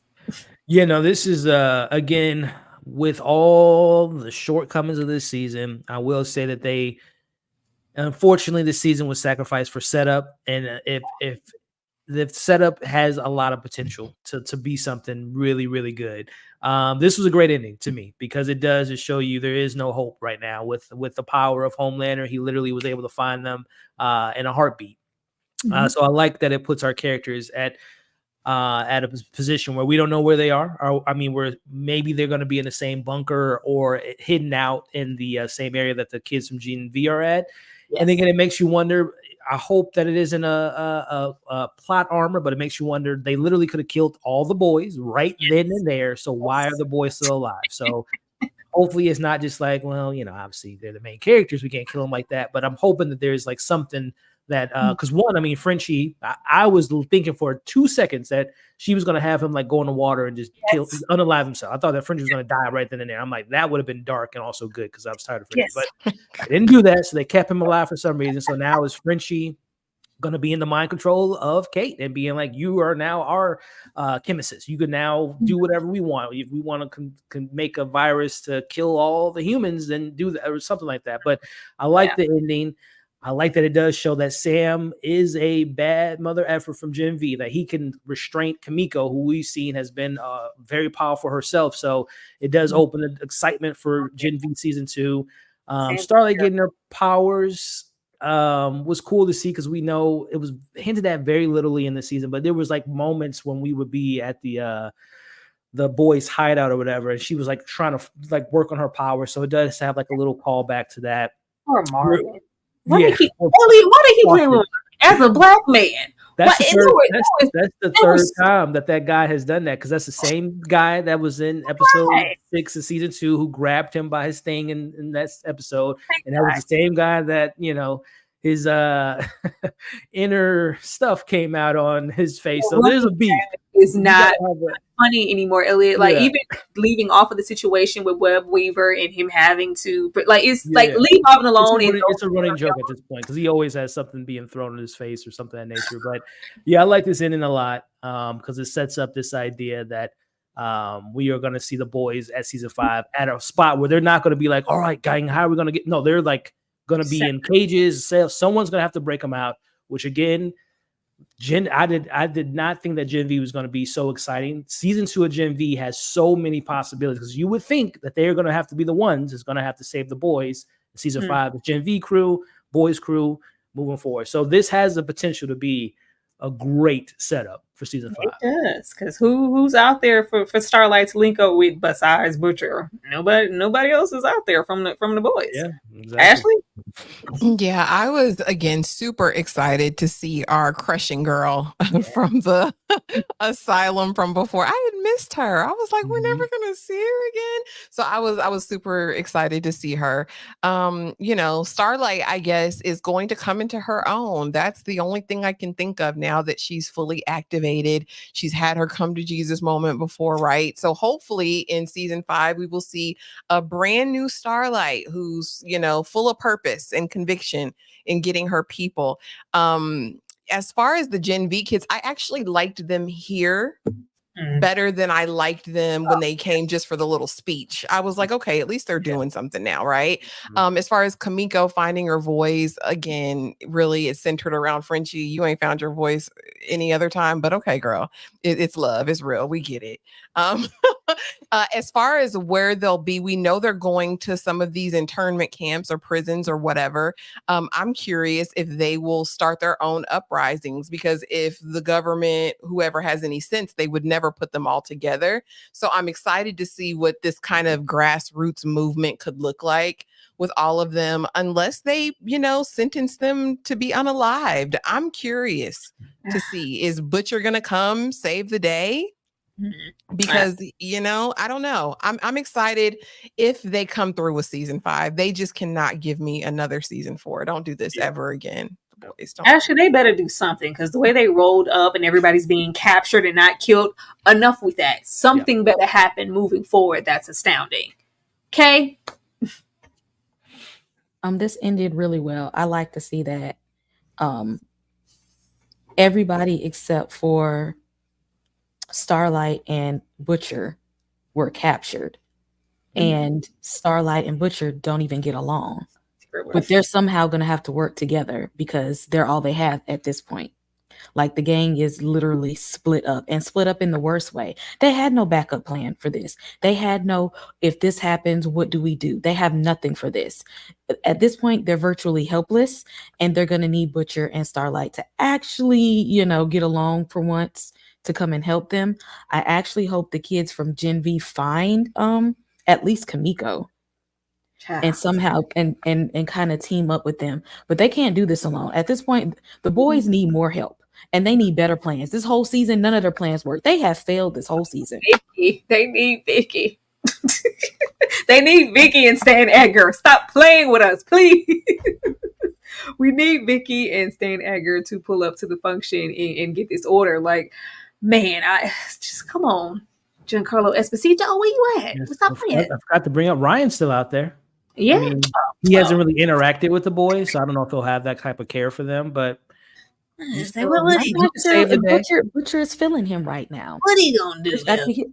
I'm not sure Butcher has a soft spot for He's him. gonna throw somebody goes against the I'm wall. talking about like MM, because I remember like Butcher was like, "Take care of Ryan," if something happens to me. Like I don't know if the Ryan has had like much of an interaction with the boys for him to care to save them, but At all, nothing.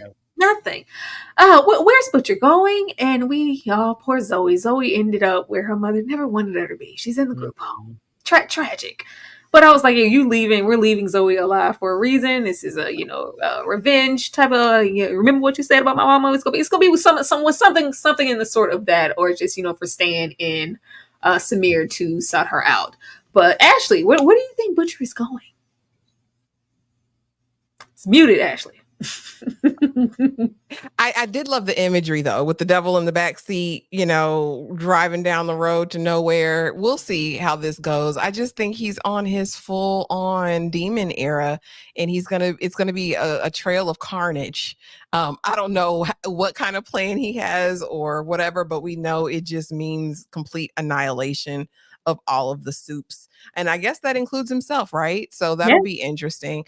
As far as Zoe, Stan coming to get that baby. He's coming to get her. She won't be there long, but she's going to be a menace to society. What would really be cool is if she connects with Ryan and they become like, I don't know, Junior, Bonnie, and Clyde or something, and just go out wreaking havoc. I'd be completely here for that. But yeah, she's going to be a disaster at this point. And an obstacle for the boys when and if they get out of jail. Okay. At this point, I don't care where Butcher is going as long as death follows. Okay. He could be going to Starbucks at this point. As long as he knock a few people off on the way, that's all I'm here for. It don't even matter. It don't even matter. Wherever he goes, he needs to be leaving, and there needs to be blood everywhere because I'm over it. Absolutely does. Elliot? Yeah, I would imagine there's some type of hidden bunker that because they were saying that Homelander wasn't going to be able to find Ryan, so I'm sure that Butcher knows all the like hideout spots that are off radar for even the government itself to even know. It's like the secret CIA only knows where you can be, and Mallory will be the only person that knows that, and she's dead. So it's somewhere that probably is off the map of anyone, including the government themselves. And as far as Zoe, I mean, we would imagine that Stan Edgar is gonna want to get his granddaughter out of there by any means necessary. And again, not to like a broken record, but I think that Gen V is going to be a big. Whatever happens at the end of Gen V is going to give us a good idea of like how our boys can be saved and how other characters could be saved is based on that. So yeah, right now, like I said, all the heroes from the Gen V cast and now the boys cast are hidden, spread out, and not being able to get out of the situation. So we got A-Train, we got Ryan, we got Ashley. We got Stan, so there's a couple characters that could play into how some of these characters can find their way out. But yeah, I like that they leave Butcher on this kind of mission of like he's just gonna continue to go out and we'll say we still got a nuclear bomb that's out there. So yeah, Soldier Boy, tell him. I was so happy. Yes, me and you both. Yes. So happy. I was so happy. I knew when we did the little cutaway, I was like, you gotta show me. I already know where we're going. I'm so happy. Ashley, what does this mean for everything? That's not something I think Homelander really wants to do. And the look on Homelander's face was hard for me to wrap my head around. I said, is this a look of like, this is my papa? Like, this is my dad. You know what I mean? Like, my dad's younger than me. My dad looks better than me. My dad's better than me. Like, what is going on? Because, I mean, he is. Let's be serious. Soldier Boy. Like, I'm super stoked. If Soldier Boy, because Soldier Boy has the same issues that Homelander has as far as wanting to be number one, wanting to be the best. And we know what happened at the end of season 3. So, listen, just wake up.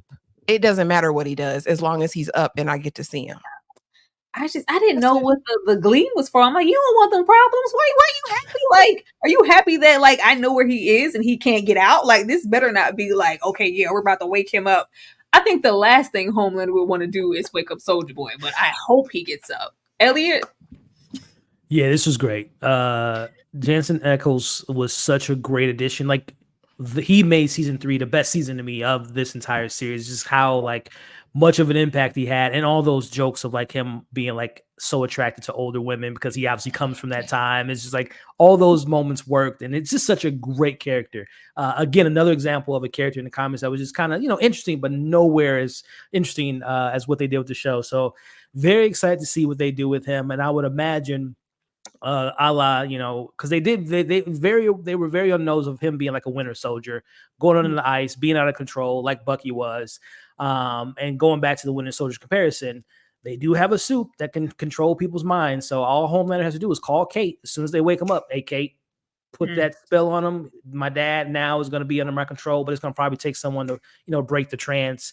Could she do that though, Elliot? I don't know. I'm trying to remember from Jen. I'm trying to remember the extent of her powers. I don't think it's a permanent thing that she can do, because I remember she did it to someone and they were able to kind of go back into like, because she had Chance under the spell. Yeah, he was able to kind of remember it. So we'll see. I would imagine that that's probably the idea. And to Ashley's point, the face that he made was like, this is the family. I literally have a son. I have a dad. Like, this is the family I've always wanted. So I don't think he's like, I'm going to kill him right away. I think he's going to try, if Kate's not going to be involved. Dad, me and you, I now run the government. Let's work together. The government controlled you. They controlled me. Let's make amends and take over. And we'll see what Soldier Boy's response would be. But stomping him out. Hopefully. Because that, again, just from like a action standpoint, the whole show has been, how do we kill Homelander? And the only person that has proven to get an ounce close is his dad. So this is very, very exciting. I'm really, it's really like excited. We kill one Homelander to let this cat out of the bag. Like, what? He better, if he know what's good for him, he'll leave him right there where he is. Okay. When I seen that, I didn't think any good was gonna come of it, because we know how powerful Soldier Boy is, but with Homelander now being right there while he's, in this coma, if he pulls him out, Homelander's going to be pulling the strings. So it may not work in our favor for Soldier Boy to be awakened if Homelander is going to be pushing the buttons this time. But at the same time, we know Soldier Boy ain't wrapped too tight. At all. He is a loose cannon. He is like, he got dementia. Sometimes he just black out and we don't know what happened. It could be really dangerous for everybody to even let him loose, because you might have him under control for a little while, but again, it's like he has dementia and he flips out and he don't even know what goes on. He flips out and everybody's dead around him, and then he's just looking around like, oh well. I just want to know, I hope we ain't relying on Kate to, him and Kate had a little fantasy thing going. So when Kate, being his her whole little wet dream situation, her fantasy. Yeah. So it will be interesting to see, like, oh, you want me to push him? Like, all right, I'll push him a little bit. But leaving off with this season, which was just really interesting. I wanted this to be good so bad, but I'm glad that they ended it off in a proper way. But we are left with a few questions. Is Stan Edgar with Samir? Where's Ryan? Will the boys get locked up with the Godolphin 5? Will A-Train, Queen Maeve, we still don't know where's Queen Maeve, and Ashley team up with the boys? There's a whole lot of possibilities. Ashley, I'm going to come to you first. Any questions that you have leaving off of this season that you want answered next season? Yeah, again, I just want to see this full Ashley emergence. I want to see what kind of alien creature she is now. I think they would be silly to put the boys in with the Godolphin 5. I would love it, right? Like, but it would be so dumb. It would be really, really just. Well, look who we talking about. A dumb move. I want to know though how soon it's going to be before Homelander gets rid of this president. This president is looking like he's going to do all the things Homelander does, but we know one wrong move and that'll be over. I'm really excited to see the Deep be unalived in season 5. I want them to do that expeditiously, like season 1, or I'm sorry, episode 1, episode 2, and then A-Train's return, his triumphant return. I'm excited to see what this new boys team is going to look like, and I think it's going to be Starlight rounding these people up. So yeah, that's about it. They have to be. Any one day they have to be. Okay. Yeah, I don't really want A-Train to come back because he got a clean getaway when he should have been unalived a few times. Like, we were scared for him this whole season. He need to stay where he's at, because if he comes back, he been selfish this whole time. Why is he gonna come back and help now? If he comes back, it's not gonna be any good for him, because Homelander's already have a target on his back no matter what. You'll probably die and be sacrificial, but we need help. It's dire times. I mean, they should have planned a whole lot better than this. Where are the the little mob people that was following around Kamiko? Are they gone? I think they over there with Colin. They just gone. They're just gone. They just kind of like, y'all not gonna come back and get it in blood. So we're done with that. Y'all don't care about her anymore. Is that done? I think that was just an arc for Kamiko's resentment, and I doubt we're going to revisit that again, honestly. I'm gonna need them not to waste my time in season 5, because we didn't need Colin's backstory or Kamiko's if it wasn't gonna be something that was actually gonna be useful in the end. If they were just gonna be there for those little plot points and then disappear, we could have did something else with that. Elliot? Yeah, a lot of great questions on the screen here. The Edgar and Stan, or Edgar and Samir and Zoe seems to be a pretty good thing to see to team up. The Ryan of it all is still I have no clue where he could be. The Godokin and the boys, that seems to be like a pretty good sure bet that we'll see them teaming up with the boys at the end of their season. And I can see A-Train being the hero that we never thought. Maybe he's the one that breaks them all out, or at least gets one of them out, and it's a domino effect, but it's a sacrifice. The Queen Maeve of it all, I haven't done enough research, or the PR team has really buried the story, but apparently there is a unfortunate situation that might have been brewing behind the scenes with Anthony Starr. Apparently was abusive to the actress that played Queen Maeve behind the scenes, which explains why she wasn't in further seasons. They had to write her out because she did not feel comfortable working with him, which, again, if that is, I would think that would be a much bigger story. So I don't know if that is to be true, or again, the PR is just like, this is Amazon. They can bury any story they want, and they don't want their lead star to be in some, Me Too situation, if it was the case. So if Queen Maeve is to come back, and if that rumor is to be true, then there might be a recasting potentially of Queen Maeve. And by all rights, I wouldn't want an actress to come back just because fans want her back. If she feels uncomfortable with the star of the show, then by all means. But yeah, we'll see. But I would think if that rumor isn't true, that I would think Queen Maeve would have a big return, because her character, kind of like A-Train, was off the radar and want to move away. But once they see what the world is like, you would imagine that Queen Maeve would not want to be a part of that world and would want to officially take down Homelander. So a lot of threads, a lot of unanswered questions that I'm really excited to see. And again, not to sound like a broken record, but I'm excited for The Boys season 5. But I'm honestly, the way I feel right now, I'm more excited for Gen V season 2 than I am The Boys season 5, because I think there's so much with Gen V that they opened up the doors to, and those younger generational kids, they're great. I really do like the Gen V cast. Not saying that I like them more than The Boys, but I like what they introduced to that show. So yeah, I think Gen V season 2 is going to be awesome. And I hope it doesn't ruin what Gen V is, that they have to do all this stuff to correct The Boys or save The Boys. I hope Gen V season 2 is its own thing. But like a cinematic universe, I hope that it ties up really well and sets the stage for hopefully a good conclusion for The Boys. Because yes, this season was disappointing. I think we can all agree to that. But it could be a situation where, as this was a setup season, that season 6 or season 5 makes season 4 look better, because they set up everything to have playoffs in the last season. So it's only up from here. We can't go nowhere but up from here. Yeah. There's nowhere else to go. But y'all, that is the season finale of The Boys season before, I am going to show y'all some love for being here, kicking it with us. Then we're going to do a little soft, everybody telling you where they at and where they can go. And everybody's going to do it at the same time on the screen because my battery and my mouse is dying. But we will definitely be right back. And, you guys keep showing love.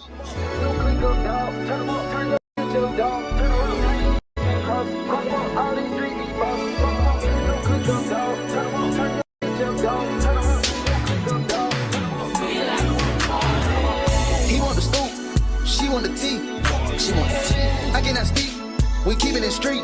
We keeping it street. I took a loss, but you still gon' get beat. You still gon' get beat. How much it costs? It never been cheap. It never been. Turn your click up, dog. Turn them up. Turn your up, dog. Turn them up. Turn these streets can't cross it. Cross them up. All these streets need bosses. Boss them up. Turn your click up, dog. Turn them up. Turn your up, dog. Turn them up. Turn these streets can't cross it. Cross them up. All these streets need bosses. When my dog get low in his pockets, I'm picking them up. We came from the bottom together. We get it. We splitting it up. If my tell me pay for the pussy, I'll take a tapping until I shut up. Standing on business. Standing on business. Ain't nothing to pipe it up. It ain't nothing to turn it up. It ain't nothing to turn your click up. Ain't nothing. We turn the jeweler up. Just look at the diamonds we bust. Look at the people we touch. I'm feeling like Puffy and Russ. Yeah, I'm so happy Soulja Boy's back. It's about to get interesting. Yeah. Ashley, with the sweet perspective, I'm going to come to you first to let the people know what you got going on and where the people need to come to find you. Go ahead. Absolutely. Y'all know y'all can come over to My Sweet Perspective and subscribe, hit the notification bell, do all the things, y'all, because we have a ton of fun, exciting content coming.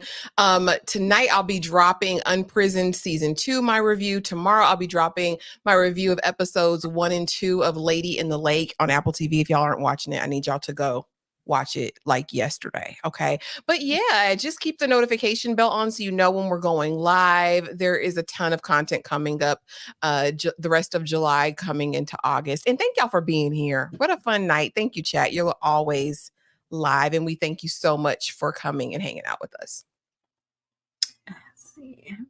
Absolutely. And Ashley, I just want to say that the close-up on your dreads are dreading and they look good. Elliot, I am going to come to you next to let the people know what you have coming up on your channel and where they need to come over and find you. Once again, you guys, if you are new here, everybody's link to their channel is down there in the description box. It's one click away to go and support these beautiful people. Go ahead, Elliot.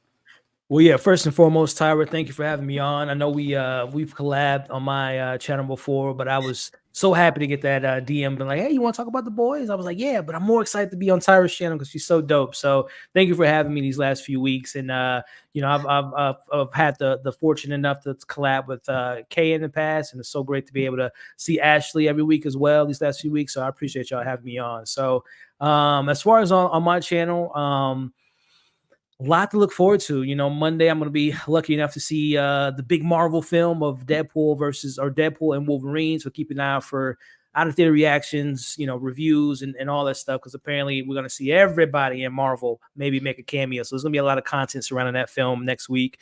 In the meantime, I know Ashley brought up Apple TV Plus, which is so underrated. It's probably the best streaming platform in my opinion. I got to check out the Lady in the Water show, or Lady in the Lake, which you mentioned. But there is a show right now that's almost done. Next week will be done. It's Presumed Innocence. That show has been fire. Season 2 was greenlit. Very excited to see how things wrap up and how they open up a new case for the new season.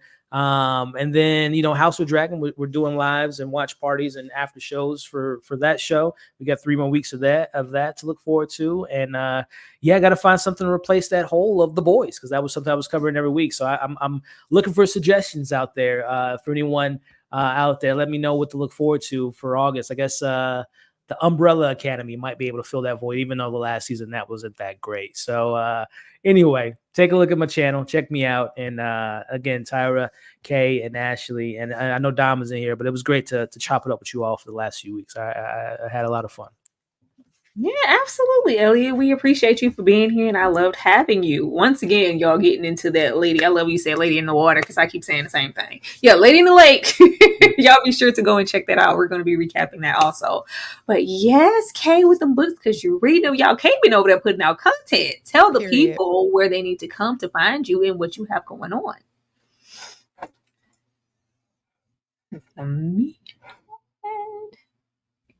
Okay. Hey, Blurred, come on over, hit that subscribe button, especially my horror people and my sci-fi superhero people. Come on over. We are talking, of course, The Boys live. Was it Mondays for House of the Dragon? We'll be watching Lady in the Lake. I love Apple TV. It is underrated. Elliot has convinced me to watch Oddity. I hope it's on Shutter. If so, I will be watching that tonight because I love me a good spooky movie and I really want to see it. I got reviews for what Quiet Place Day One, a lot of horror throwback movies, underrated horror movies. If you need something to watch, come on over. You might find something. Absolutely, absolutely. A lot of these things we are collaborating on together. So if you're supporting one, you are supporting us all. Let's see. Go The team. lives for Lady in the Lake will be, I say lake. Yeah, Lady in the Lake will be coming up. We will also be venturing back into discussing Interview with the Vampire season 1, episode 1 this Tuesday. Hopefully, like we ain't gonna do this. Hopefully they get done. And this Sunday, I will be doing live for Divorce in the Black because why not? Well, that needs a whole conversation.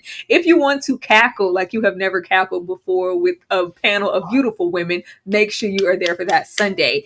And as well as Saturday, Kay, myself, and King Nikki TV, Saturdays are Saturdays for our horror panels. We will be discussing everything from Demon Night, Final Black Girls. It's a whole lot, Kate. It's a whole lot we're going to be talking about as far as just the horror community. So be there for that tomorrow, and be on the lookout for reviews. We just had the purchase of Training Day. We just got a purchase for Welcome to the Dollhouse, and of course, we still have Ray, Book of Eli, and Strictly Business. It's coming, y'all. It's coming. It's coming. But thank you guys so much for supporting us. And we hope to see you guys numerous times this week. And we hope you guys have a good night. Good night, everybody.